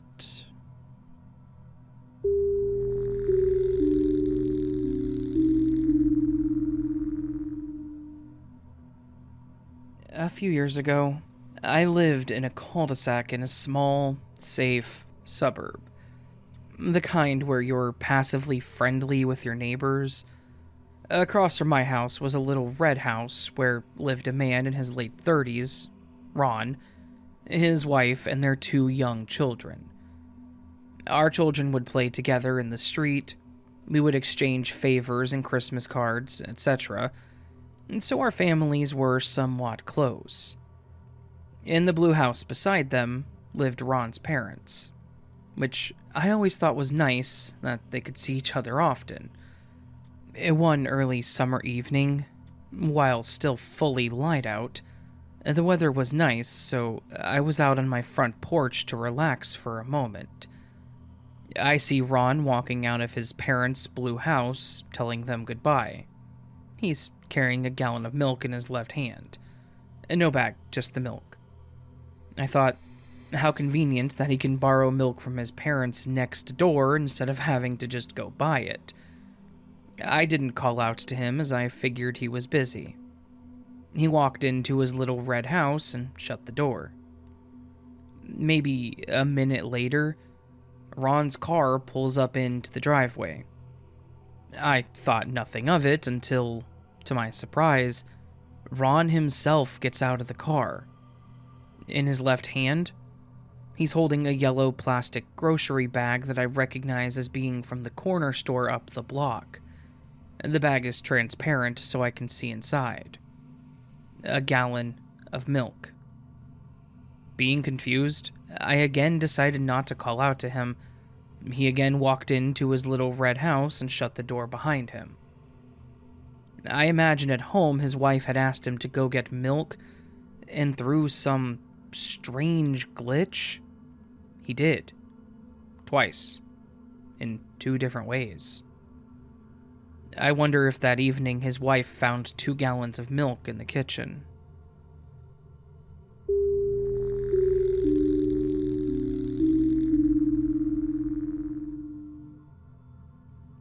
I live in the Caribbean, and I was home alone this day.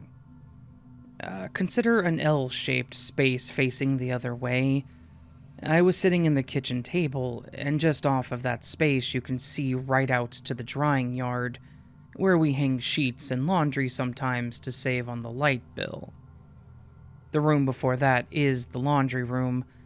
I got up and went to the kitchen, and then thought that I might put out some laundry that was hanging in that room.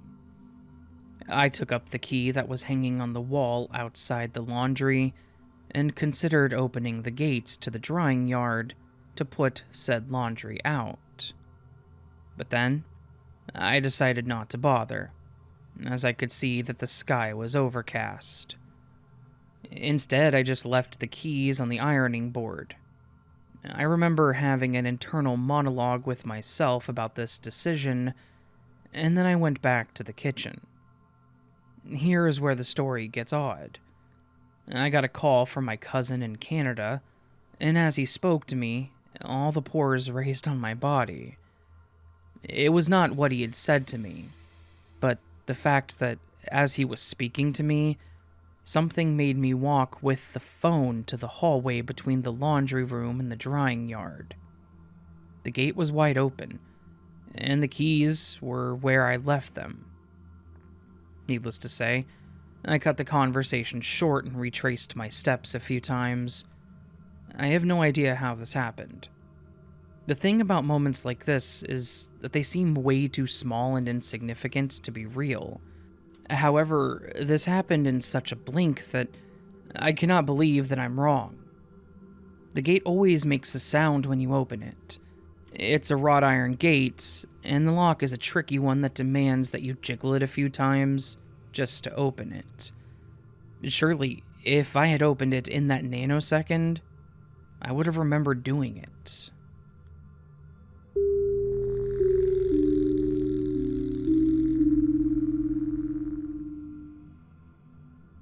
When I was 15 or 16, my two younger brothers and I were playing in our family's living room. For some reason that I don't recall, our parents weren't there at the time, so we were basically playing dodgeball in the house only. Instead of the heavy rubber balls typically used in actual dodgeball, we were using one of the cheap, lightweight, inflatable rubber balls from Walmart. You know the type. Smaller than a standard basketball. I'm guessing it was between 12 to 14 inches in circumference. There was a grandfather clock positioned in one corner of the room that my mom still has to this day. It was positioned as close to the wall as possible. When you take into account the baseboard and shoe molding on the wall, plus the trim on the bottom of the clock, there couldn't have been more than a 4 to 5 inch gap between the body of the clock and the sheetrock wall. We were launching this ball at each other because no matter how hard you throw these, they don't hurt the other person. So I get the ball and throw it as hard as I can at my brother, who was standing in front of the clock.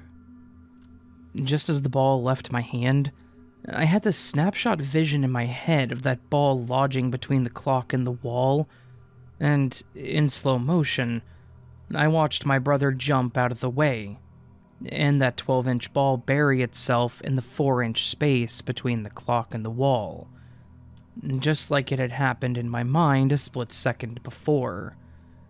I don't mean a little either. Nearly half of the ball was lodged. It was difficult to pull free. All three of us stopped and were blown away by what had just happened. It had to be a 1 in 10 million shot. I'm fairly certain that I could try to do it again for the rest of my life, and would likely never be able to do it again.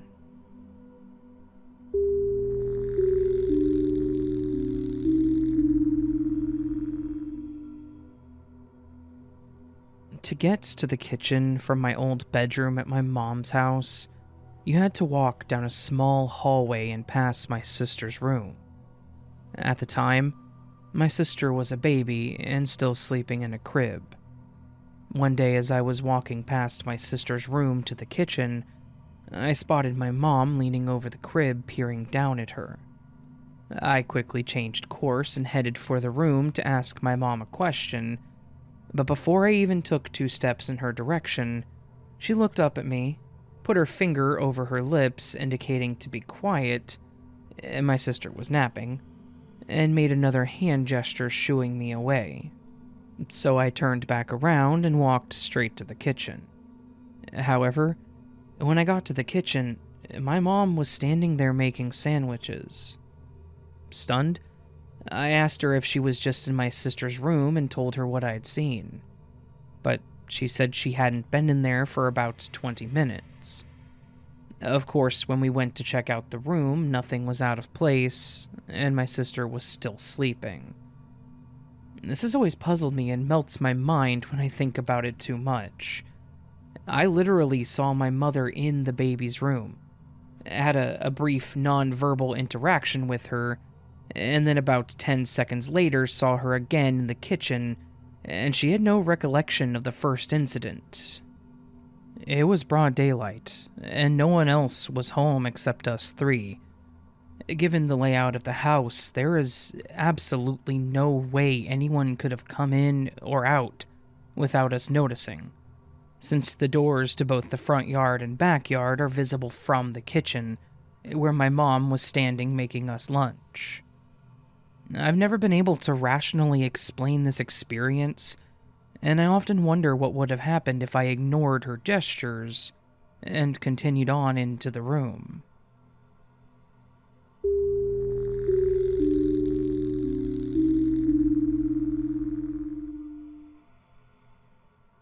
When I was 16 years old, I used to drive a scooter to my school.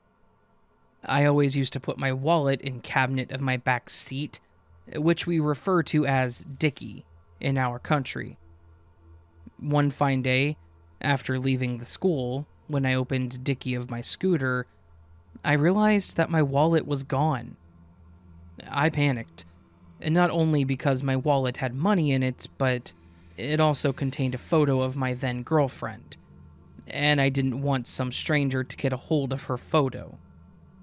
I checked my compartment again and again, but the wallet was nowhere to be found. That night, I told my girlfriend about this incident, and she even panicked and scolded me for keeping her photo in my wallet, and then carelessly keeping the wallet in the Dickie of scooter, which I parked in my school parking lot. Thankfully, the parking lot had many CCTV cameras which were working 24/7. So, the next day, after taking permission to review the footage, I went to the CCTV room and fast-forwarded the footage of the previous day. I watched the footage from the moment I parked to the moment I left the premise. Nothing to be found. I even told one of our lecturers the same thing, and the same day he too checked the back seat of the scooter and even ordered the watchman to look up in the parking lot, and also took me to Lost and Found of my school, but nothing. 3 days later, I had given up and made peace that my wallet had been stolen, and so was the photo of my girlfriend. But, all of a sudden, that day after leaving school, I saw my wallet in my Dickie. It had the exact same amount of money. None of it was stolen, not even the coins. And most importantly, the photo was also there. I found my wallet in the same condition. I told the watchman that I had found my wallet, and he laughingly said that someone might have pulled a prank on me. I just believed him and decided to change the lock of my scooter, which I did, and nothing like this ever happened again afterwards. I don't know how and why, but I still remember each and every detail of that event, and no one believes me when I tell them this story. They think that I just didn't search enough, or simply that I've made it up.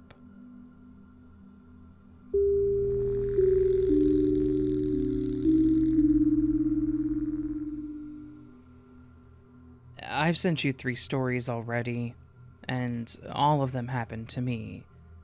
I'm so grateful to finally be able to send them to someone who may be able to add them to their other stories and produce some plausible explanations for all of it. My first time slip experience happened when I was a child. I was about 12 and I went to a church bazaar with my aunt. We were walking around, taking part in the usual things, games, buying cake or ice cream, and we circled back a few times to one area where a lot of men were gambling to get some very expensive prize. My auntie looked at me and said, "You're a very lucky person. Let's try your luck at what they're doing." I remember looking at her and saying, "Are you sure? Those men are trying to win alcohol. Will they let me play?" She said not to worry, and we walked over. The game in question required you to match the right card with the one under the expensive array of bottles of alcohol. We'd stood up long enough to see what was causing the frenzy. However, when she said what she said to me, we walked over towards the game itself. As I stood up and looked at the entire layout of all the bottles and the cards, I felt as though I was watching every single card facing up. It was so absurd that I didn't even hesitate. I just said, "Of course, that one." I didn't need to take several turns. I did it right away. I won the expensive alcohol. The game came to a shuddering end, of great disappointment to all of who were gambling. My aunt was vindicated in seeing me as lucky. I'll never forget how easy it seemed. The cards in my mind were all revealed, and I just knew what to do, as if I had always known. I've had one more experience like that as an adult, and I always wonder what it would take to do it again.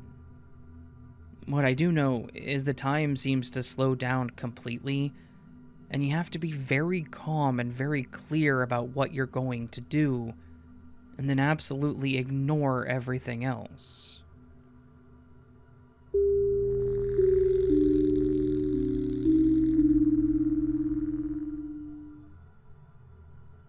I make deliveries on Cape Cod. In the spring of 2016, I was delivering in the Yarmouth/Dennis area when I suddenly found myself driving down a bumpy road through the woods. I usually just zone out while driving and blindly follow my GPS, so I had no idea where I was.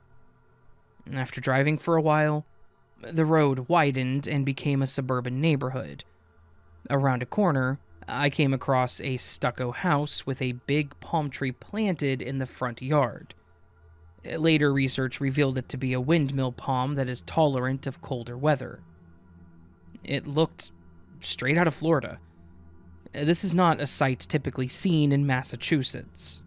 So I turned around and I recorded a video driving by and posted it to my Snap story. If you aren't familiar with Snapchat, anything you post on your story is automatically deleted after 24 hours if you don't save it. And I did not save it.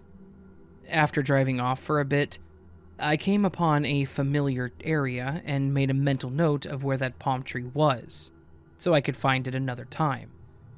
Back then, I wasn't delivering at Cape Cod consistently, so I didn't go back to that area for about a year.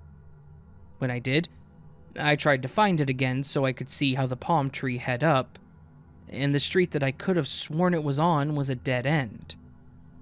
I thought I was only mistaken, so I drove around a bit looking for it, but to no avail. Later on, I used Google Earth to scour the area for this house, and I looked everywhere. I looked at all the surrounding towns, I searched for hours over several weeks, I used Street View, I went back and looked at historical imagery from that year, and nothing. Not only does the house not exist, but the road as I remembered it doesn't seem to exist. I searched social media to see if anyone could have posted about this very curious house on Cape Cod, but nothing comes up.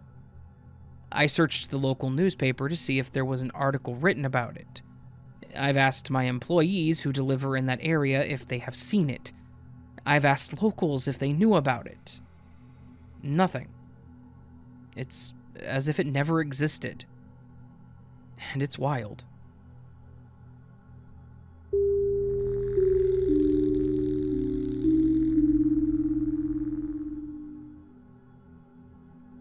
I traveled back in time approximately 15 minutes this morning. As the title says, this happened this morning. I have a job where I work the graveyard shift from 4 a.m. until I'm done with my work. There was a Valentine's Day rush, so I didn't get out until around 6:30. I went back to my apartment to catch another hour or two of sleep before my 9 o'clock class. I live within close walking distance, so I set my alarm for 8:40. 8:40 rolls around, and my alarm goes off. I always put my phone underneath my pillow so that I feel the vibrations against my face. When I picked up my phone to turn it off, I noticed a few notifications from my friend, A, messaging me on Instagram and dated 14 minutes ago. I pressed snooze on my alarm for another 10 minutes of sleep, figuring I can still make my class if I hurry. I live about 10 minutes away, but I was still in my work clothes. The snoozed alarm goes off, and I was still tired as hell, so I decided not to go and to text my friend about it later to make sure I didn't miss anything important. I put my phone down by my legs when I was done, silencing my alarm. More time passes, and another alarm goes off. I'm confused because I don't have another alarm after my initial one to wake up and go to class. I grabbed my phone, which was still by my legs, and I saw that it was 8:40 again. I'm still super tired at this point, so it took me a minute to fully realize what had happened. I was hesitant at first to actually wake up because some crazy crap just happened, but I don't want to mess with whatever made it happen. After a few minutes, I figured that the universe had given me a second chance to get to class, so I got up. On my way to class, I was thinking about it some more, and I was about to chalk it up to a weird dream that I had already woken up. But then I remembered my Instagram messages from A. I didn't see the notifications when I woke up the second time, so I checked my DMs. Sure enough, A messaged me at 8:26, 14 minutes before 8:40 when I initially woke up.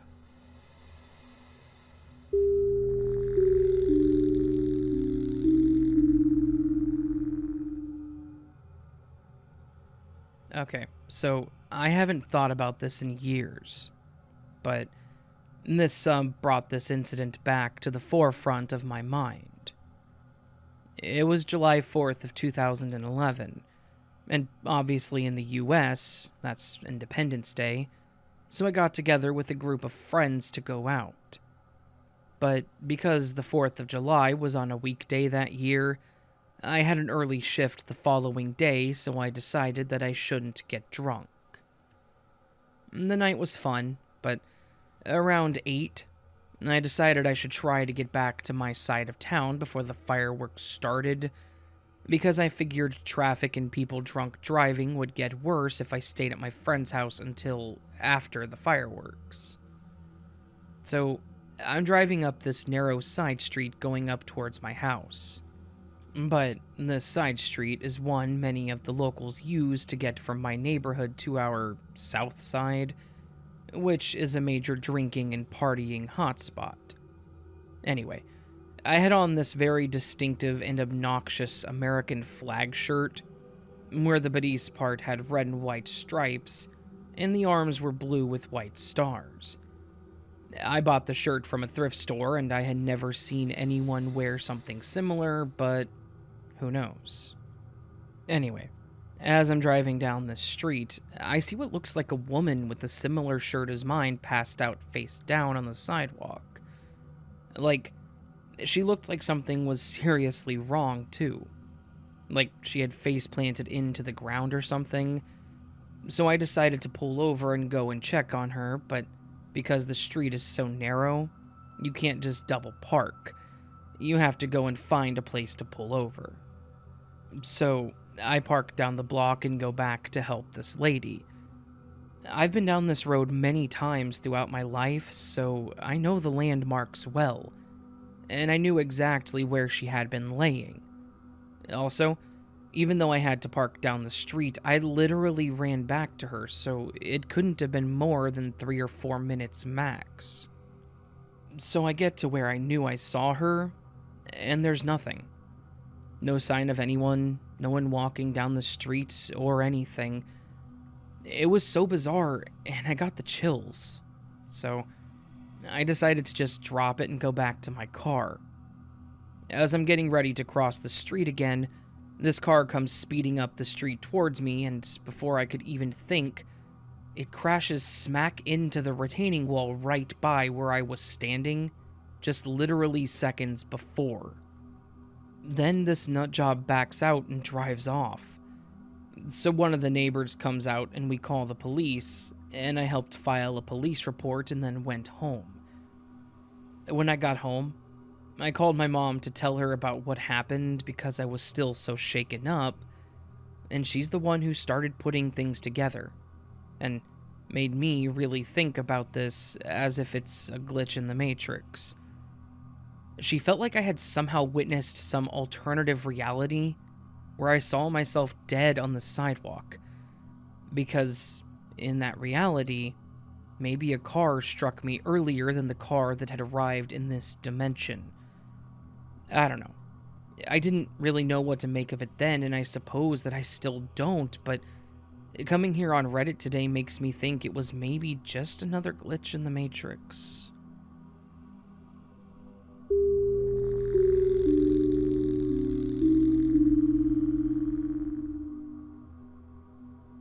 More bizarre, less creepy story, but one that still lingers in the back of my mind to this day.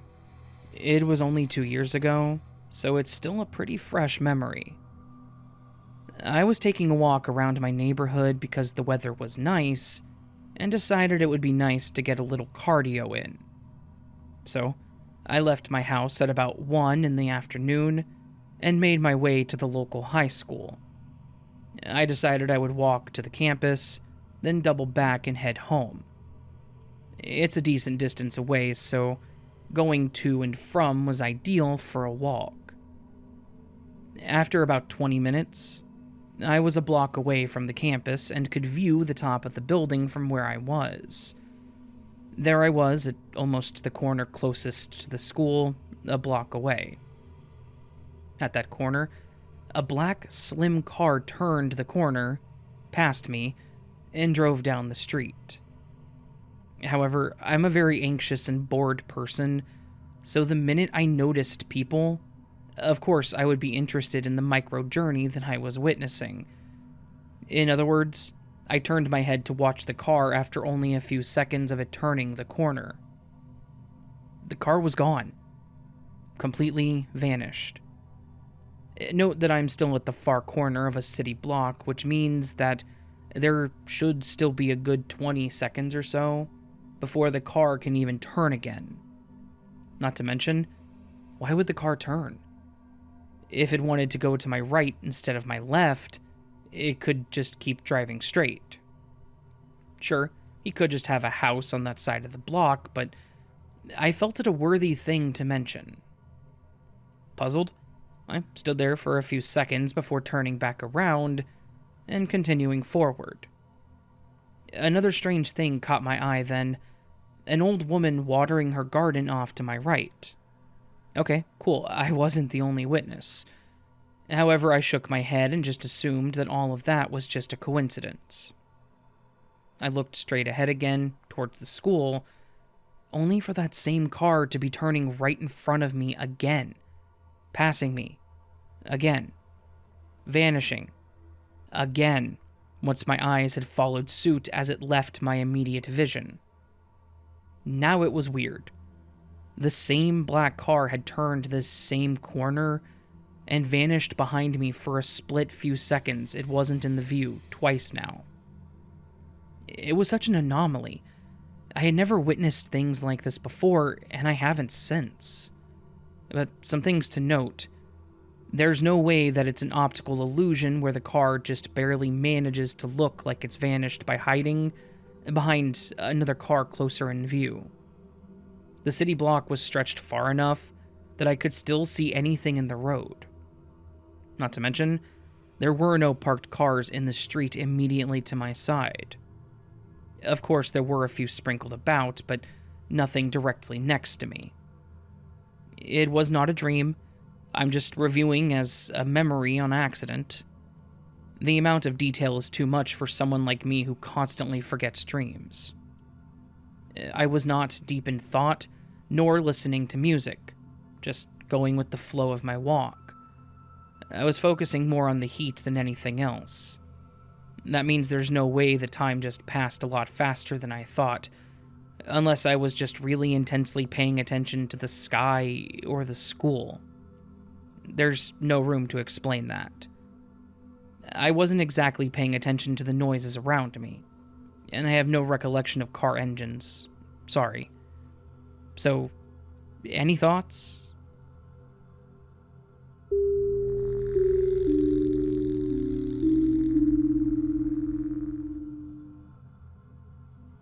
I apologize in advance if this comes across as rambling. I'm just at my wit's end and don't know what to do. It started a few months ago. I would put something down and walk away and come back a few moments later, and it wouldn't be there. It would either be in a completely different place or would just seemingly cease to exist. I chalked it up to being sleep deprived. My partner and I both work nights, and absent-mindedly doing things or just misremembering in general. Then, it got weirder. I was getting ready for a date night and wanted to take a shower, but couldn't find my shaving cream anywhere. My shaving cream bottle is all white with a purple cap. I own nothing that looks similar to that in any way, and neither does my partner. He helped me search our small bathroom for over an hour trying to find it. Pulling everything out of the linen closet in the bathroom, checking every drawer and even the cabinet under the sink. We could not find it anywhere. After putting everything away and returning the counter around the sink to normal, I was confused but thought maybe I'd run out and just forgotten that I had used the last of it. My partner leaves the bathroom, closing the door behind him, and I hop in the shower. After 20 minutes, I finish up and get out, only to find the shaving cream sitting in the middle of our pink sink. I called for my partner and he was just as confused as I was. We argued for a few minutes because I thought he was messing with me, but he was insistent that he hadn't snuck back in during my shower to place it in the sink, and was genuinely upset that I thought he would mess with me like that.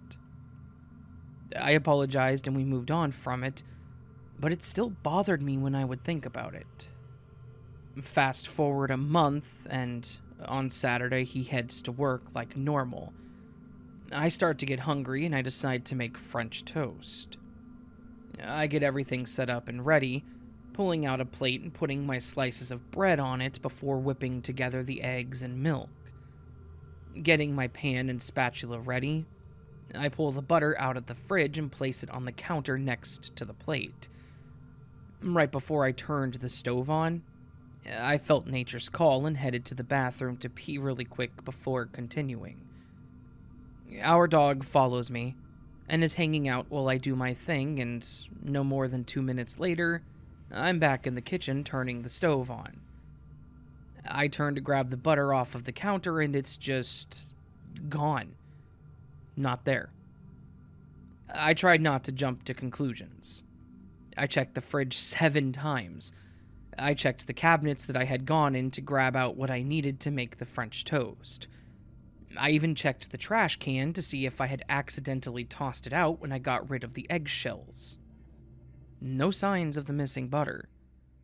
The cat has never stolen anything off the counter before, but I figured it was a more rational explanation than the butter just ceasing to exist. I went to see if she had smuggled it off and found her asleep on the couch, butter-free. I know the dog couldn't have taken it because she was with me the entire time that I was out of the kitchen. I freaked out a bit. I started messaging my friends in our group chat about what was going on, and one of them FaceTimed me to help me recheck everywhere in case I just wasn't seeing it. I ended up having a panic attack after 30 minutes of searching over this call with no signs of the butter. We retraced every step I had taken, and even looked in the bathroom to see if I had brought it with me. I cleaned up everything I had taken out and refused to go back into the kitchen out of fear of the butter reappearing somewhere I had searched that my friend confirmed was butterless. It's been days now, and I still haven't found the butter or even a wrapper to prove that it existed. I tried to talk to my partner about it, and he thought maybe it was carbon monoxide poisoning. But we checked our detector and it was working normally, so it doesn't appear to be that. I feel like I'm going crazy.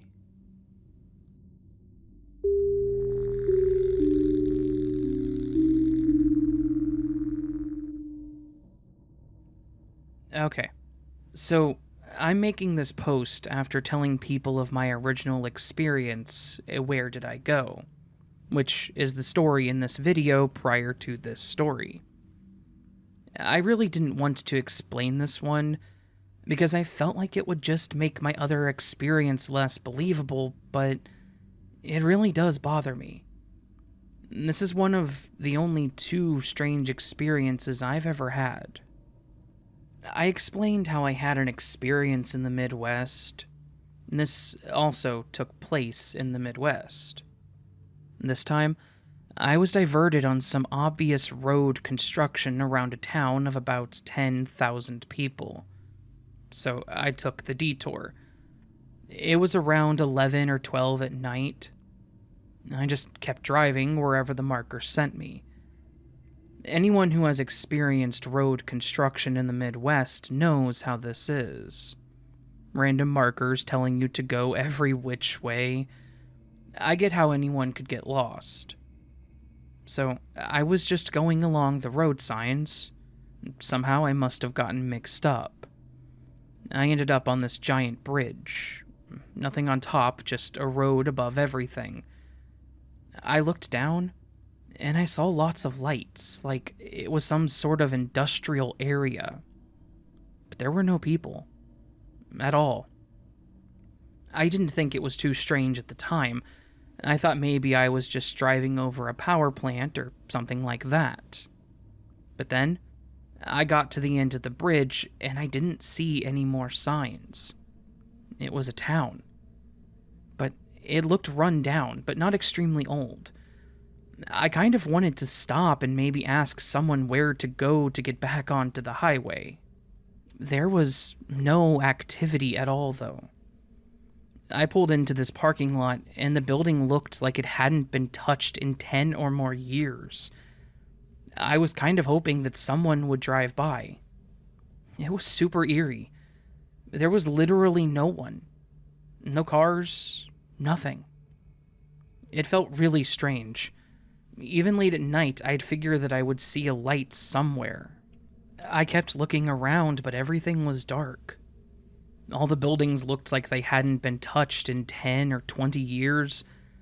I got a really bad feeling like I was not supposed to be here. Towns close down, I get it, but they are not supposed to look like this. This was around 2012, and those buildings looked like they hadn't been touched since the 90s.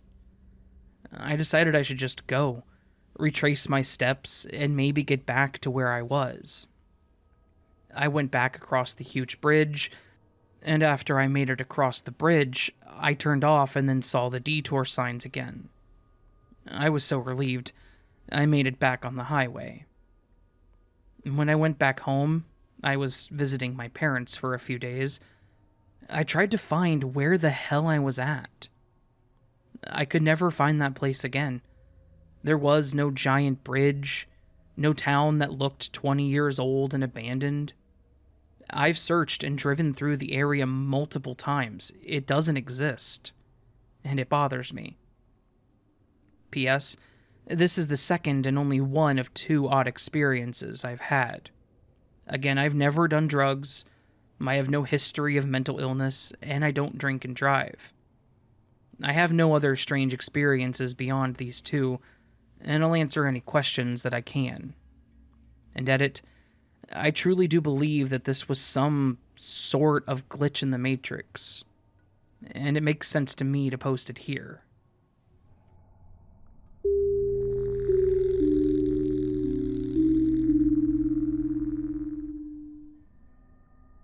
Okay, so I was 19 at the time, 23 now, and I was attending a youth group club with my sibling who was 17.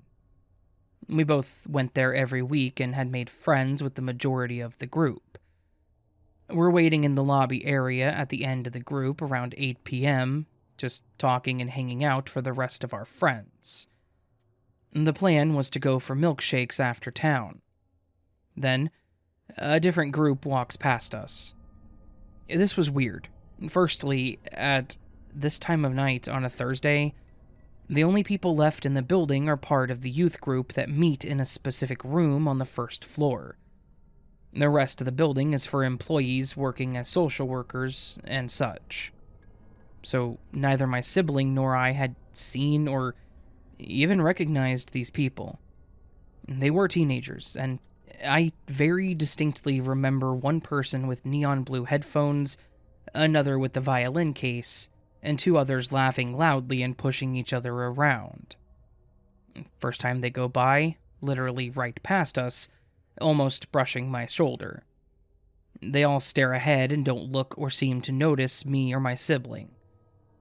A few minutes go by and we're still waiting on our friends. It's only a short walk down a stairwell to get to the lobby, so it's weird that they're taking so long. Then, that same group of people walk past us again. Both my sibling and I had seen them exit the building and cross a road leading into town, yet it was the same person with neon headphones, the same person carrying the violin, and the same two others laughing and shoving each other as they walked. This time, I try to say hey to get their attention, and they turn but stare past us. I can't meet their eyes, and both me and my sibling are confused, shocked, and freaked out. Just like before, the group walks out of the building and out of view. I check with my sibling that they had seen it too. Then 5 minutes go by and I get a call from one of my friends, the one that we were waiting for this whole time. Yeah, so turns out, our friends had walked past us only a few minutes after we had gotten to the lobby first. They thought we had joined them on the way out. There was only one way out of the building at night, and we would have seen them. Our friends didn't see the other group leaving the building either. We never saw them go to the youth group ever, and we just never saw them again. This still gives me the creeps.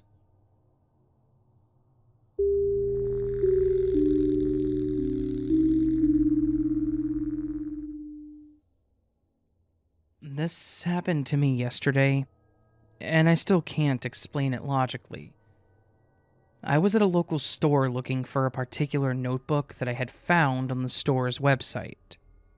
I first searched the section with all the other notebooks. They had a wide selection, but I couldn't find the one that I was looking for, despite the website saying that it was in stock at that location. I figured that it must be an error and decided to order it online instead, and began to walk around, just looking at other things before I went home.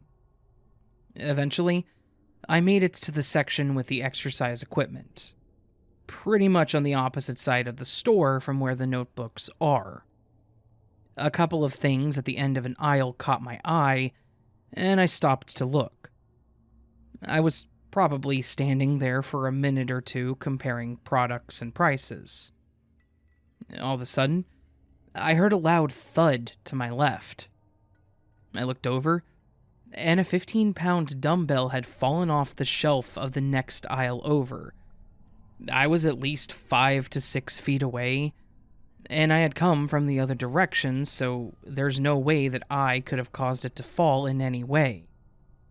The next closest person was a lady walking towards me from the other side. She was approximately the same distance from the aisle as I was, and had not yet passed the aisle from where the weight had fallen. It wasn't busy in the store, and nobody else had come near in the time that I had been standing there. The lady and I gave each other a confused, startled look, and I said something along the lines of, "I wonder how that could have happened." And I walked over to put the weight back on the shelf. I picked up the weight, and I noticed that it had a flat section on the bottom to prevent it from rolling, which made it seem even more strange that it had fallen. But that wasn't the weirdest part. When I set it back on the shelf next to the other weights, guess what was right beside it? That exact notebook that I had been looking for. If that weight hadn't fallen, I almost certainly would have walked right past that section without noticing the notebook. I wasn't even looking for it anymore, and I definitely didn't expect to find it in the exercise section. I don't know if this quite qualifies as a glitch or if it's more paranormal or supernatural, but it was definitely a weird, albeit a nice, surprise.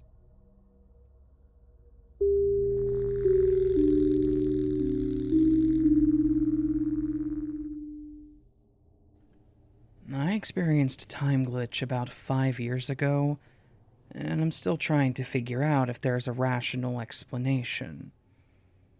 At the time, I was working in an office in Cork City Center, and the car park I used was over a kilometer away. There were a few different routes from the office to the car park, but it was all uphill on the way back to the car. If I took the shortest route, and really rushed, practically ran, on a nice day it would take at least 9 minutes. If I walked at usual pace, it would take up to 14 minutes as there are several roads that need to be crossed. The day in question, I left the office along with 3 of my work colleagues. We left at bang on 5 p.m. I checked with the others later, and yes, we left at exactly 5 p.m. The 4 of us walked part of the way together, and then the other 3 branched off as they used another nearer and more expensive car park. At the time, I used my walk to the car park to practice mindfulness. I tuned into my surroundings, listened to the sounds, looked at the people, experienced being in the moment, etc., etc. I remember climbing the steep stone steps at Kaiser's Quay, beside Elizabeth Fort, and the next thing I was aware of was rounding the corner onto Tower Street. I got into my car totally confused. There was a big gap on my route. I got into my car and the time in my car was showing as 17:07. Same on my watch. I turned on the car radio, and time check announced of 7 minutes past 5. I could not have gotten there that fast, particularly as the first part of the walk included chatting with 3 work colleagues. I racked my memory for the walk to the car, and there is a huge gap. I have no memory at all of walking along several streets. What is particularly strange is that one of my neighbors works in a dentist's surgery along the route, and I would have usually waved in the window at her as I passed. So I would always look to see if she was still working, but I have no memory whatsoever of that section of the route. I would also add that Cork City is pretty old, and the area that I was walking in is one of the oldest sections. Did I walk into some time loop and get spat out in a different place? I've thought about this over and over, but I cannot explain it.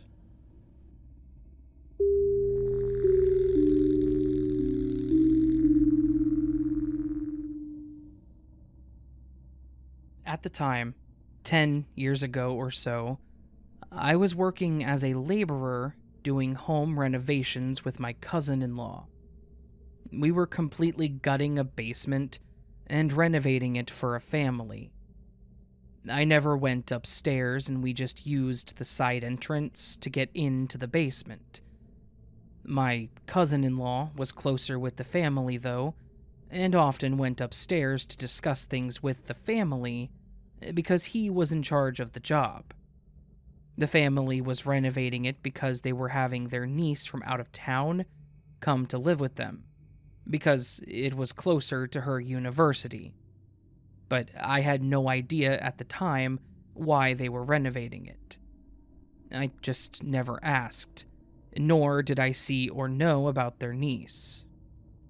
So, one night, I have a dream where I'm out somewhere standing in a circle together with my family, and we're all looking at a map in order to figure out which direction we should take to go home.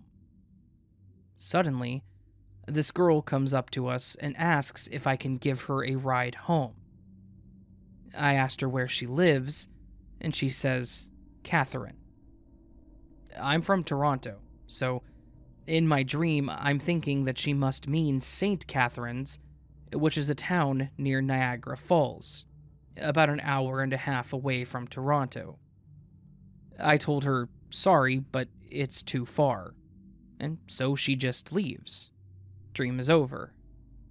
The next day, I go into work early in the morning, and I see the niece of the family for the first time ever. Previously, I never knew she even existed. She's coming out of the front door as I'm walking past it to go to the side entrance. So, we walk past each other. I look at her and am shocked, because she's the girl in my dream. She's also really attractive, and I wanted to talk to her, but in that moment of shock, I'm speechless as she passes by me. So, the day goes on, and I told my cousin-in-law that she was in my dream last night, and everything that happened in my dream. He kind of just brushes it off and says that's interesting, and that, but she's from Quebec, not St. Catharines. At the end of the day, I hear the voice of a girl coming from the main floor, and I excitingly ask my cousin-in-law if she's home yet, as he had been upstairs a few times that day. And he replies, no, that's her sister, Catherine. Then, we both look at each other in shock of what he just said.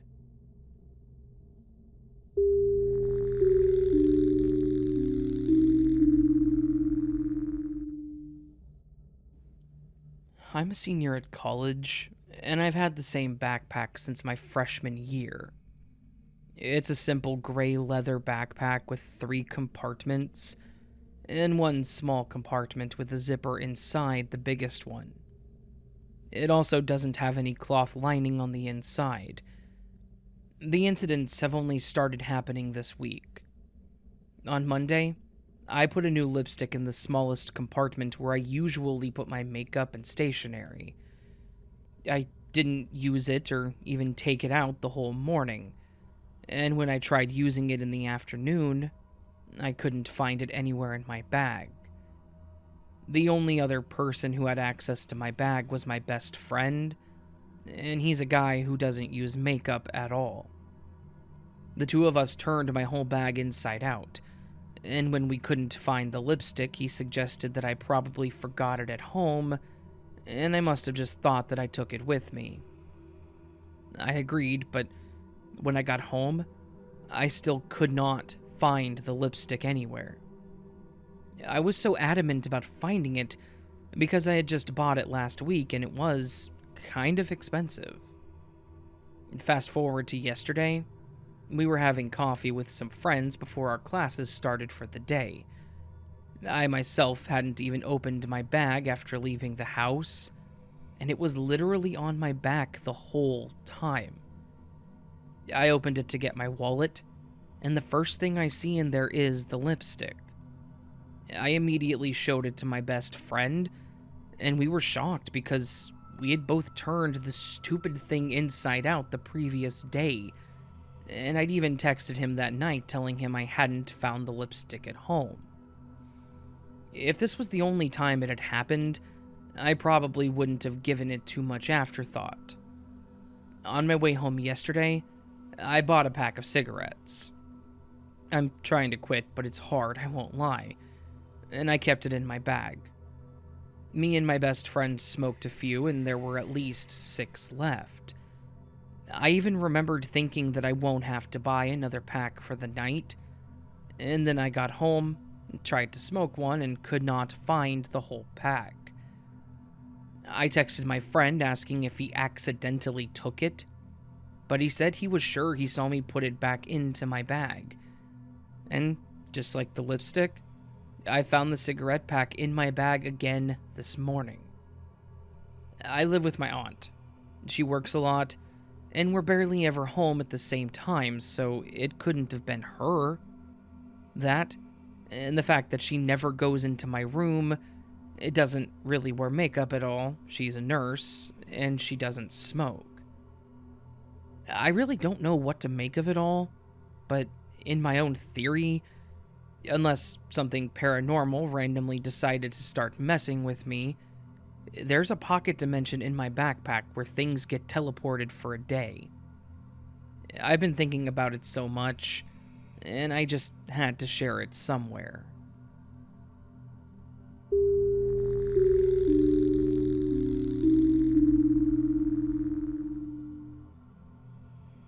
This happened over 30 years ago, and is something I have spoken about only to people that I trust. I've never been able to explain it. I was in college in New York, and my best friend came to visit me. I suggested that we go to a museum that I had to visit for a class assignment, and he was game to go. We set out to the subway, but we were arguing with each other. It was so silly but serious that I got into one subway car and he got into the car next to the one I got into. The door closed and I was still mad at him. But I thought about how silly it was to get mad at my friend who'd come all the way to spend time with me. Neither of us were sitting in our cars, but standing holding on to the metal poles that are independent of the chairs. I looked through the window between the cars as I was lamenting my behavior, and I saw him looking back at me. I remember thinking that when the car stopped, I was going to hop out of my car and go over to his and apologize. The train came to the next station seconds later, but I was feeling too proud to apologize first. So the doors closed, and I decided I would wait for the next station. I looked into the other car, and again he was looking at me, annoyed still. However, I did record in my mind that he was dressed differently. This was the start of thinking that something was up. Prior to this, I'd only had 1 or 2 time slip experiences that were way less elaborate than this. The train stopped, and this time my heart was racing as I jumped out and rushed over to his car to see whether he was in it. I recall a few people in the other car looking at me strangely, and needless to say, the experience was way, way, way too strange for me to continue to the museum, and I took the train back home. My mind was racing with, what did I just experience? When I got home, I was so antsy and weirded out by what I experienced, I just sat out on the porch. An hour later, my friend was casually walking down the street towards me. He was wearing what I recalled him wearing when we first parted and stepped onto the train. I ran up to him and hugged him super tightly and started to get really hysterical.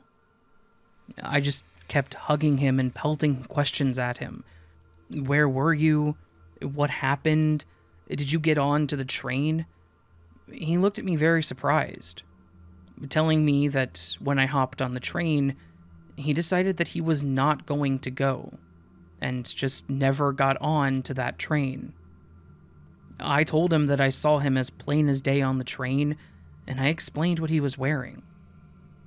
We didn't say much more about it after that. He died 6 months later. I would experience something else with him before his passing, and I really appreciate this place to write this experience because it must be recorded.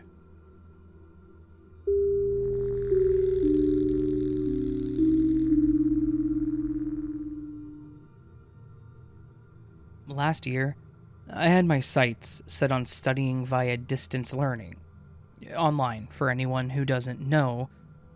The subject was in the fields of criminology and criminal/forensic psychology. I had looked over a few unis that offered that kind of thing for the courses that I wanted to do, and I fleetingly looked at the Open University. But I couldn't find what I wanted, and ended up opting for another educational body/faculty. Unfortunately, at the time, my mother was severely ill and we lost her on March 2nd, with the first lockdown starting a couple of weeks later. Due to these circumstances, I had to put my studies on hold. Fast forward to a year later, and I'm still aching to get on to a course, so I decided to look again. This time, I find that the OU are doing the courses that I had been interested in. So, on Monday, I phoned and spoke to someone there about the courses, fees, etc. He went on to ask me if I've ever had a registration made so they could find me easier. I said I'd had a fleeting look last year, but never gave any details or anything like that. This guy confirms that I've not got an account registered, and so he creates one for me. He takes all my details, and so on, so forth. Then, 2 days later, yesterday, I called back as I had a query and the guy asks for details to find my account. I give him my name, the email address I supplied, and the last 3 digits of my phone number. He stops me and says, "Oh, I have a number ending in number." I was shocked. The number he'd given me was an old number that I'd had last year, and since then, I'd finished that contract, had a temporary SIM card, and got a new phone with a brand new number for Christmas, which is the information that I gave the guy on Monday. The man proceeds to tell me they have all my information on the system, all from when I was looking up a course last year, but sees absolutely no record of having an account set up on Monday when I called. The course he said I looked up was extremely interesting and by far one of the most relevant to what I wanted. But I saw absolutely nothing like this when I searched last year, hence why I went and registered elsewhere. And I didn't even see said course when I did register this year. So, what the hell happened here? I need to clarify that I'm not just misremembering and did actually register last year. It just didn't happen. I even discussed with a friend of mine who's just graduated the same course I'm looking into about the lack of courses in this field at the OU, given its rep, before I found said courses this week. Was there a time shift or slip? Did the Matrix glitch? Did I somehow slip into another dimension or parallel universe?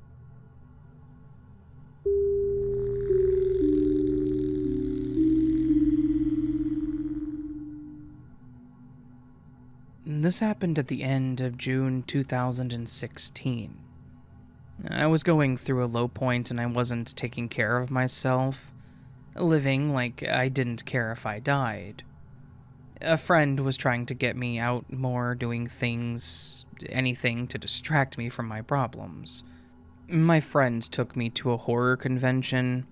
I didn't like horror and still don't, but I went anyways, secretly hoping to meet a single gothic girl or something. The week before, while watching the news, the Today Show, for clarity, they had an entire segment about the passing of Gene Wilder. I wasn't a fan or anything, I just thought his story was sad. I saw things that I didn't know about him. When we went to the convention, the only living actor from Charlie and the Chocolate Factory was there signing autographs. They had a huge billboard with the morbid fact that this kind old man was the sole surviving actor. I thought it was disrespectful to Gene Wilder's recent passing, and all they did was talk about it. I didn't meet any single women there. It wasn't a bad experience, but it wasn't exciting either. A month after, I was watching the Today Show again before work, only to see that Gene Wilder had died again. I was like, what the hell? The Today Show is live, so they don't have reruns. I checked several other sources, and it was true that he had died again. Well, not again for the rest of the world. I instantly called my friend. I asked about the horror convention. Everything was the same, minus the whole sole survivor part. My friend insists that we never had a conversation about the morbid billboard or the disrespectful nature of it, nor had the topic of Gene Wilder come up at all. I know that we did. It was the main topic of conversation for the entire convention for us. I asked him, well, what did we talk about then? My friend insists that we talked about Willy Wonka and a few other horror movies, and how I thought that horror movies were a product of lazy writing meant for people who aren't smart enough to understand science fiction. I don't remember that at all, but I totally agree with myself. I just wouldn't have said it so rudely. I now, since then, quote that line that my other self said. I thought it was a Mandela effect, but I checked around and no one else remembers Wilder dying that time and coming back. I did have a few close calls driving right after that convention, and other than that, I don't actually remember dying for quantum immortality to occur, but I suspect it to be the case. The final weird thing is, as I said, I wasn't a fan, nor had I cared about Gene Wilder, and I didn't watch the Today Show remembering Gene Wilder's segment the second time around. So, I did a bio search of him checking my memory of the segment that I supposedly never saw, and I knew his real name and history accurately. So, I proved to myself that it happened for me twice.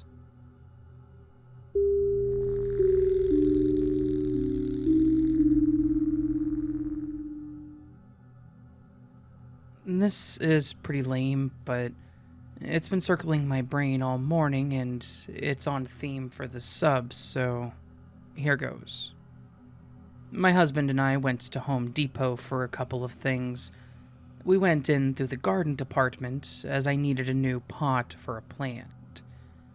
We picked out the pot, and we're about to head inside, and I said, let's come back out and pay out here so I can get a bag of dirt, too. Since we didn't have a cart, and the pot was kind of big, my husband says, I'm gonna leave this out here and we'll just grab it when we come back out. So, he sets it down in an out-of-the-way spot near the door that goes from the garden section into the store. We picked up the rest of the stuff that we needed, and I decided to make a quick trip to the restroom before leaving. The husband says he'll go back to the garden, get the dirt, and pay. When I came out the door back into the garden, I saw the pot still sitting in the spot that we left it. My husband has ADHD, so this is not at all unexpected. I grabbed it and hustled towards the checkout where he is in line. About halfway there, I saw that he had grabbed a cart, and the pot was in the cart. I figured he came out a different door and grabbed the same pot from the display area rather than the one that we set aside, for whatever reason.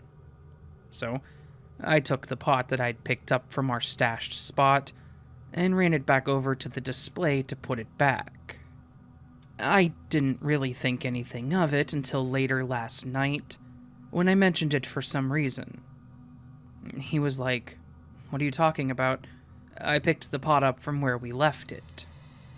I said, That's weird because so did I. So we must have picked up two nested together and not noticed. He then said, "No, I know for a fact that there was not another pot there because I didn't pick it up. I kind of kick-flipped it into the cart to see if I could," which is totally something he would do. So I couldn't have done that with nested pots without noticing. We confirmed with each other the spot that we'd left it, and the spot that we each picked it up from, and we were definitely on the same page. The only reasonable explanation we can think of is that someone else at Home Depot would have had to pick out the same pot from the display area, halfway across the garden department, and left it in the exact random spot in the 3 to 4 minute time span between my husband picking up ours and me coming out of the restroom.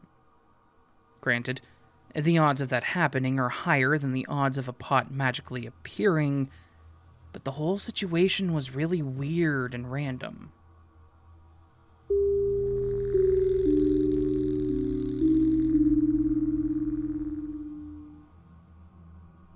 When I moved out for college, my grandma bought me a small dining table and chair set. I ended up using this table as my desk primarily, as me and my now husband don't care to eat meals at a table very often. So let's call it my desk table. 4 years of college ends, and we pack our stuff in one of those moving pods to store it for a couple of months, until we get to where we're moving across the country. We pack the desk table. We get to the new place. I had to start grad school right away. We couldn't move into our apartment yet, so we stayed in a hotel for 2 weeks. This was a super stressful time. Big move, starting grad school, no money, didn't have access to all my stuff that I needed, preparing for my first try at the PhD qualifying exam, etc. Super uncomfortable hotel bed with no desk in the room. I wasn't sleeping well. I couldn't study effectively on the bed, and I had a pretty crappy time. We finally get to the new apartment, and I'm eager to get the desk table set up so I can start studying more effectively. Turns out, the desk table is freaking broken. It has metal legs that screw into a wooden top, and the metal is so bent into deformed positions that it won't screw back together. Nothing would save it, and I lost my mind. It was like the straw that broke the camel's back on my sanity that day. I wouldn't have the money for a new desk table, and I could not believe that this was happening. I try to calm down. I take some more stuff down to the dumpster, and I can't believe what I see next. There, near the dumpster with a free sign on it, is freaking desk table. The exact freaking same desk table. The same, not similar, not close, the absolute same as mine. Identical. I run. Literally run back to my apartment and tell my now husband. No time to explain, come to the dumpster to help me get something and hurry. He's confused and alarmed, but when we get there, I can see it on his face and he just says, "What the hell?" I say, "I don't know and I don't care. Hurry, help me take it upstairs." We get this clone desk table, clean it, and I still use clone desk table to this day, 10 years later. I still live at the same place, and there is rarely free stuff like this at the dumpster. I've seen like one couch, a dresser, and a couple of gross mattresses in 10 years. I have no explanation for this to this day.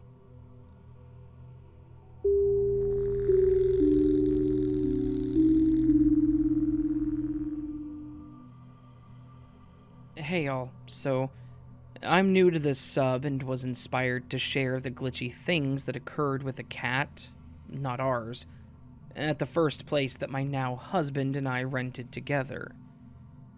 It was a beautiful spot. Honestly, we lucked out with this rental. The owners lived in the main house and had two small rentals in a pole barn on the property. Multiple acres out in the country. It had a pool, a lake, and a rock quarry. Owners used to crush up gravel in his own business, and we found all kinds of things in the quarry with permission to keep whatever. Quartz, amethyst, fossils, colored glass, etc. Anywho, they also had some outdoor cats. And I can't remember the name of the cat in question, so for the story, we're going to call her Kit. There were multiple incidents with Kit, but two stood out the most. Both times I was coming home from work. I worked as a florist at the time. To get to our place, I had to drive to the right of and park behind the pole barn, where our apartment's entrance was located. As I'm pulling in, I look to the left of the pole barn, still on the front side of the building, and I saw Kit. But there was also like 6 to 8 copies of the same cat, all identical to Kit, and I'm not sure which one was the real one. They were sitting on these large decorative rocks just watching my car pull in. This was probably about 20 feet from my car. I wasn't driving super fast, and it took me a second to register what I was seeing. I didn't really process the information until I was pulling behind the barn. By the time I walked to the front of the building to check again, Kit was gone. The second time, Kit was pregnant. Working at the flower shop, if we had flowers that were no longer sellable, I could take home all the unsellables. I often did, and had some leftover carnations on this day. As I was pulling into the driveway, I saw, to the left of the barn, the landlord's granddaughter playing with the small kitten. After I parked, I decided to walk over to the granddaughter and give her the carnations. She was excited about the flowers, but was really confused when I commented that Kit must have had her kittens. She just continued to look at me confused, so I went on to explain that I thought I saw her playing with one of the kittens when I pulled up toward the house. She said, "No, Kit's still pregnant," and kept staring at me like I had 3 heads. So I quickly made my way back to my apartment, quite embarrassed and now confused myself. Kit had her babies a short time later. Other bizarre things definitely happened while we lived out there, but these moments stood out to me as being glitchy.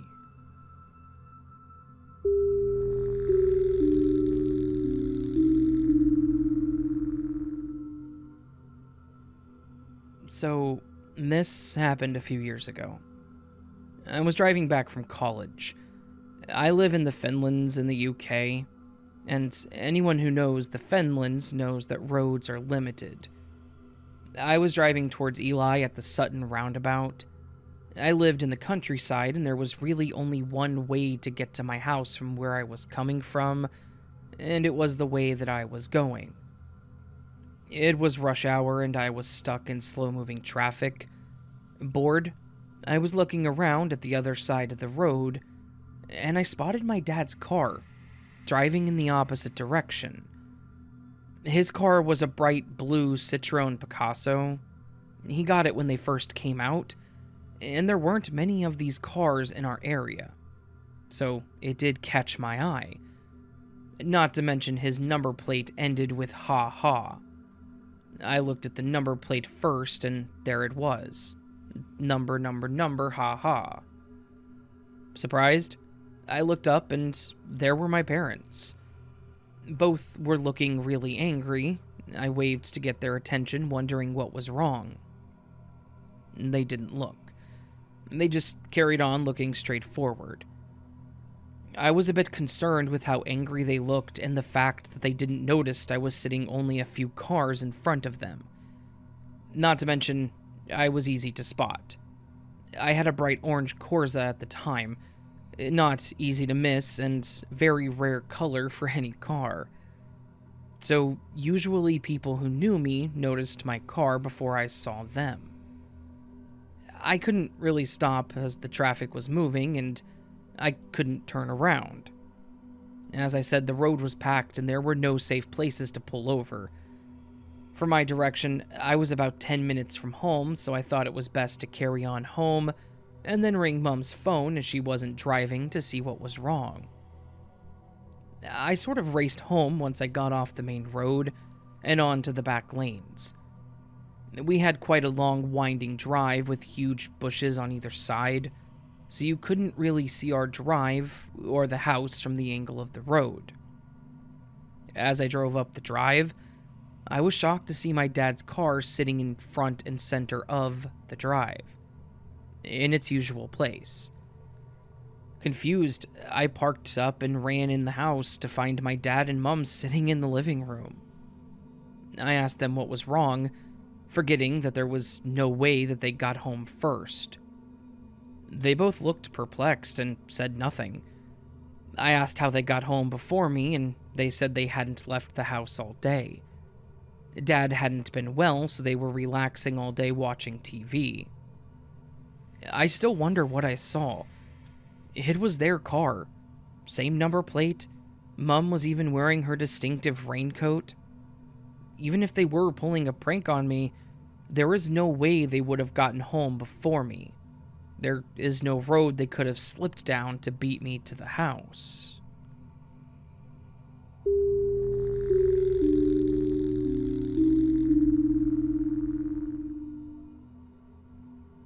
Hello. I wasn't sure whether to post this here or in Mandela Effect, but as far as I know, this isn't something affecting more than my partner and myself. Last night, my partner and I were watching TV, and I decided to put a sweater on. I go into the bedroom, and I pull out a sweater that we had bought at Meijer back in early fall of last year. I'd worn it several times, but hadn't in probably over a month at this point. I put it on and throw the hood over my head while thinking, I don't remember this having a hood. When I walk back into the living room, she says something about how much she loves that sweater, and I sit down next to her. We get into a conversation, leaving the TV paused and talk for several minutes before I interrupt with, I don't think the sweater had a hood when we bought it. Now, we have a running joke for all of the many times one of us will remember something that's completely different than it is, referencing the dubious theory of quantum immortality and fun. Whenever this happens to either of us, the other will reply with something along the lines of, "Uh-oh, how'd you die this time?" implying that our consciousness is in a new, slightly different universe because our clumsy asses died in the last one. So, I'm entirely ready for that kind of response to my observation. She laughs for a minute, but instead of asking me what killed me this time, she looks me up and down and says, "Yeah, no, it definitely didn't." We pause and think for a minute. I ask her what she remembers the top of the sweater looking like, and she tells me, without hesitation, that she clearly remembers it having a North Face style collar with the zipper going all the way up. I hadn't told her, but that was exactly what I remembered as well.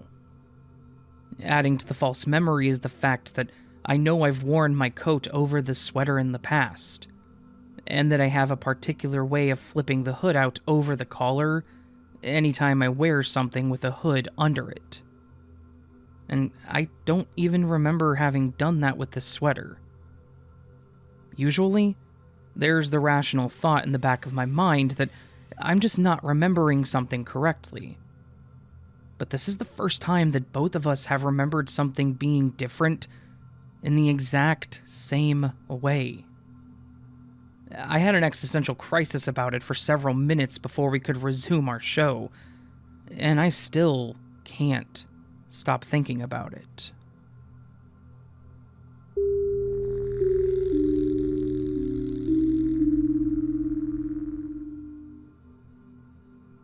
This happened a long time ago. I didn't know about this sub, so I had nowhere to talk about it. I'm glad I get to tell this story now, as it's pretty mundane, but weird enough to me that I'll never forget it. My friend and I took a trip to a nearby city and stopped at a gas station to grab something to drink and use the restrooms. He went in first, and while he was in there, I picked out my drink. I noticed pineapple Fanta. I hadn't tried it before, but it sounded interesting, so I decided to give it a shot. I know that I didn't just grab the wrong one by mistake either. I had to look closely to check the caffeine content of it, as I was trying to limit that at the time.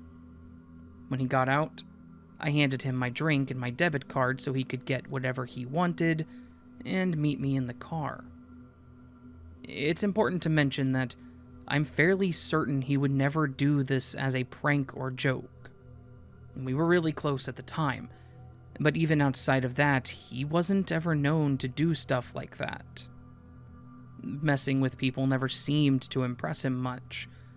It was also only the two of us anyways, so it's not like he could laugh about it with someone else. We drive somewhere else and start eating. I reach into the bag and grab our drinks, and somehow my pineapple Fanta is now orange Fanta. I said something along the line of, "Was there something wrong with the pineapple one? I know that's what I handed to you." He looked at the bottle and looked at me confused, and he said that he knew it was pineapple before too. He was actually going to ask me how it was, since it was kind of an unusual flavor. It really weirded us out for the rest of the day.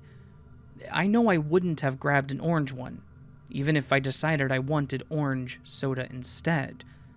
I've always thought that orange Fanta was the worst orange soda, and definitely would have gotten Sunkist or Faygo instead. The only thing we've ever been able to come up with is that the cashier accidentally switched it out. But that makes us ask more questions than it answers. Why would she have one up at the counter? Why would it be nearby enough for her to accidentally grab the wrong one? She clearly wasn't drinking it. It was still sealed and cold. The whole thing reminds me of when variables in software mess up, and it reverts to a default value. Orange Fanta would certainly be the default Fanta if there was one. Maybe the simulation's code got mixed up in there somewhere.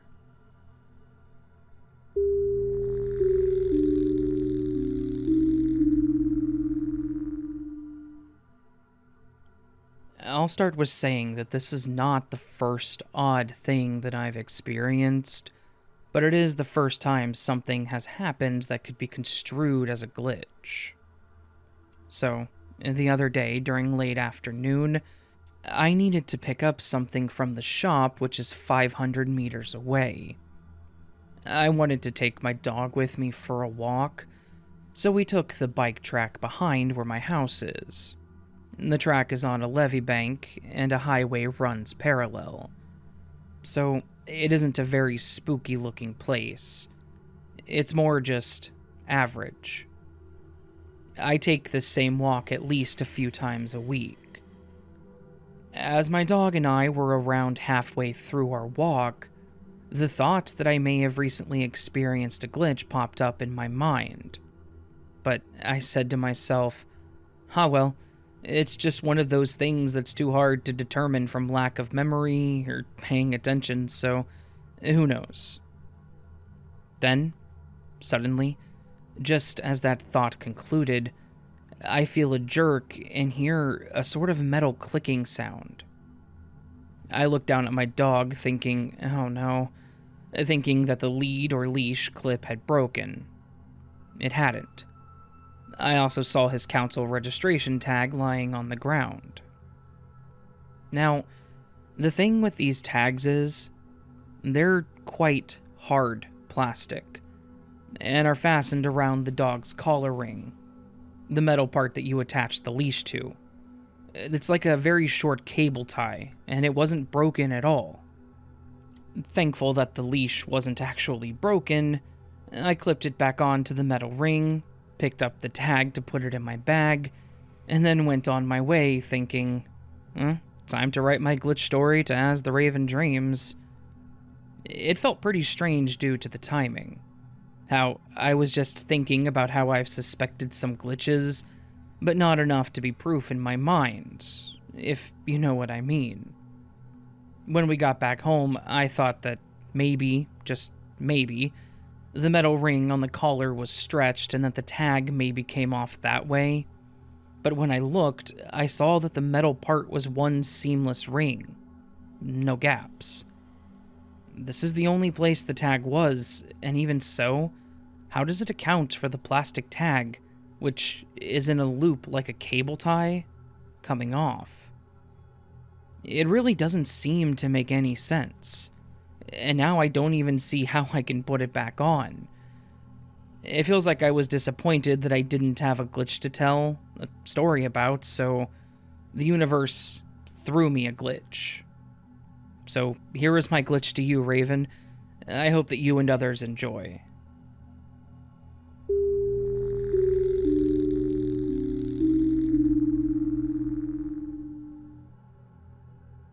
I entered an old house, very typical of the 50s in Brazil. The doors are kind of narrow gray, and the walls are all white. It looked like a normal house with furniture, an ironing board, and whatnot, until I arrived in a room with a window which faced the street. I remember the house being taller, and I saw other houses with people washing the sidewalk, sweeping the yard, that sort of thing. I remember seeing cars pass by, until suddenly people saw me, all at once, and I got scared. Then, I turned around and saw a young girl. I was scared, and she said that she was allowing me to stay there in that dimension. I couldn't identify faces, or how she and the other people I met were dressed. Then, I went to a room, in a bedroom, where they were watching television. Or it was a smart TV or something. I don't remember seeing a keyboard or anything. I remember that there was a program airing where they were listing celebrities who were successful in certain years. I remember seeing Elise Regina on the TV screen singing, and then I said, wow, but Elise Regina died in 1969. She died in the 1980s. A few more artists passed by that I had never heard of, including a German with a typical name and physical build. A white, blonde, wearing a tailcoat or a suit. So that's when I was able to take more control of this dream. And somehow I looked at the Steam website, and I looked for games from Valve. To my surprise, I saw that Fallout and Metal Gear Solid were listed as Valve games. I clicked on Fallout and saw the preview photos in 3D, with a similar look and feel to GTA 3 in the alpha version. Everything was very smooth and it was a first-person game, completely different from what Fallout 1 was. I didn't click on Metal Gear, but both Fallout and Metal Gear had that icon similar to the style of the Half-Life or CS16 icon, with the character on the right side with some lighter or darker background. Completely different of what they are today. Afterwards, I told them there were 2 boys and a girl, and they didn't answer me. Until then, I felt like they were going to disconnect me somehow from that parallel world. And then I woke up. For me, in that dream, I felt like hours had passed, but when I saw it, I'd only slept for about an hour and a half. I'd woken up at 10:30 a.m. today and set the alarm for 12:01 p.m. and woke up at like 11:52. But I'm still quite baffled as to what happened to me.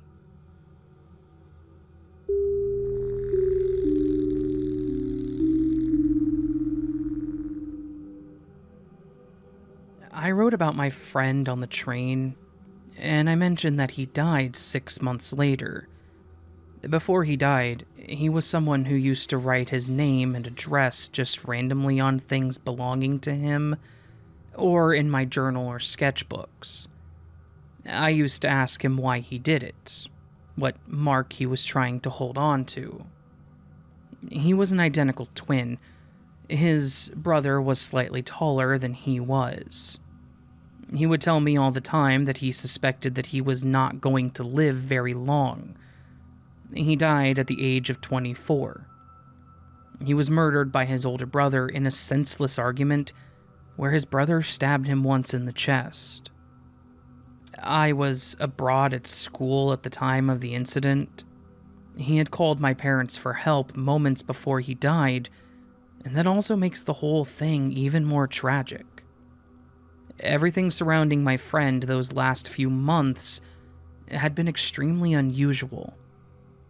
When I was home for summer vacation, before I went back to school, 3 months before his death, we walked about 15 to 20 miles together, talking about everything under the sun. His family and mine were amazed that we did it. When I went back to school, he would call me on the phone and say nothing at all. And then we would hang up feeling as though we had a very long conversation. There was one point where, during one of these calls, he said how crazy it was that we were just listening to each other say nothing on the other end of the phone. We also wrote each other a lot.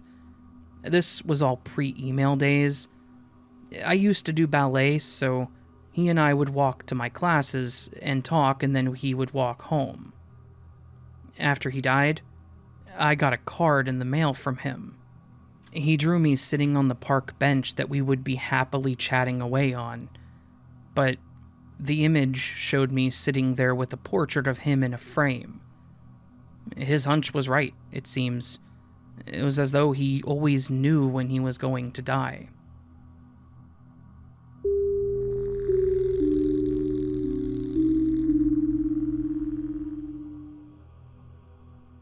So, my mom, my brother, and I moved into a new house in December. I spend most of my spare time in the kitchen as I love to eat, cook, and bake. And the photo attached might help you understand what my kitchen looks like and where the lights and light switches are. A couple of weeks ago, I went to turn the light on in the kitchen because I always walk down the hall and flick it as soon as I turn the corner, and it wasn't there anymore. I looked around on the wall and on the other side of the hall, and there was just a thermostat. I don't use the thermostat because I don't ever feel the need, so I wouldn't have mistaken it for that. Plus, I remember it being around the corner. I went to do it again tonight, out of habit, and I asked my mother if she remembers a light switch being there. And she said, "That's really weird. I was thinking the exact same thing. Probably just something with our brains adjusting from the old place." She doesn't really believe in stuff like glitches in the Matrix or parallel universes, so I just said, "Yeah, probably." But inside, I knew it wasn't because of that. My heart was racing and I was shaking a lot. I felt so weird about it. It couldn't have been because of the old place either, because we've been here for 3 months now, and the old place was nothing like this. I find it so scary that she agrees, but comforting that I'm not going crazy. The light switch for the kitchen is now a double switch with the dining room light over across the room by the sliding glass door. She doesn't remember that either. Edit, my best friend also remembers the light switch. We bake cupcakes together often. Also, I forgot to mention the light over the sink. It is its own separate switch, but I never used it much because it's not enough to light up the whole kitchen.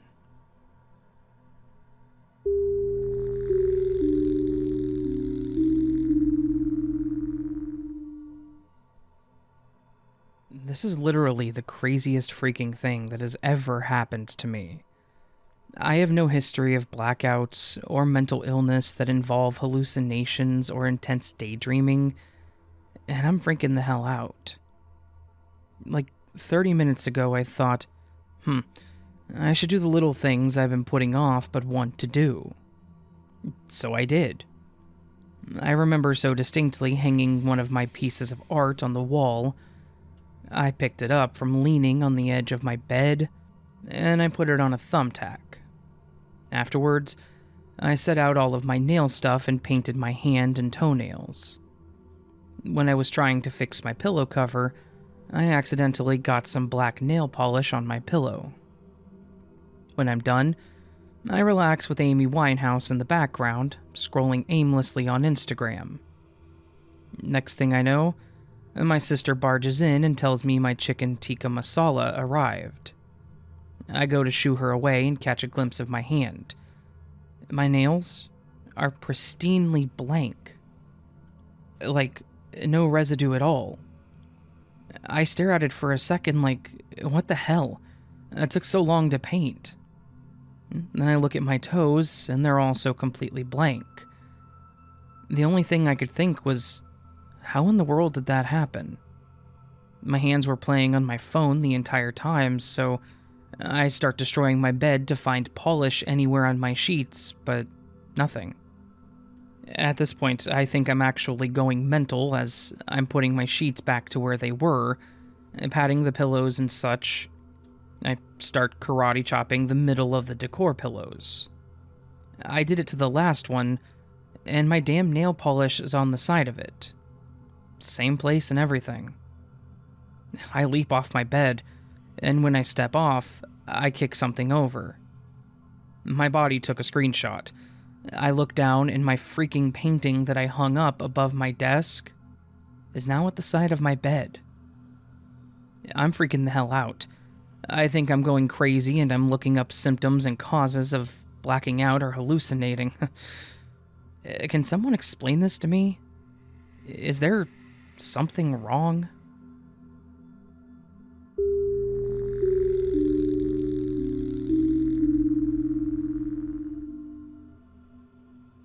Well, I usually like to write a lot of fictional horror stories and that kind of stuff, but this story is the exception. I have experienced all of this. This is one of my first memories. I was about 3 or 4 years old. I was in my aunt's home. She lived on the 3rd floor of an old apartment building in the downtown of my city. The rooftop was a place where all the tenants could hang out the laundry to sun-dry.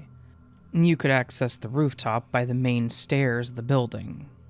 The staircase entry in the rooftop was next to a little apartment that was originally built for the doorman, but it was always empty.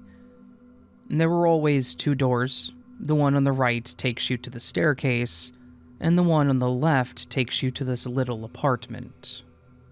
Well, that day, I went with my aunt to the rooftop to help her with the laundry. Everything was normal until I got out of the staircase and saw that we came from the wrong door. Now the staircase was in the left door. So I asked my aunt why and who moved the staircase to the other door. She was confused by my question, but didn't give me any importance. Other times that I went there with her, I asked the same, always referring to that day when I noticed that the staircase was in the wrong door.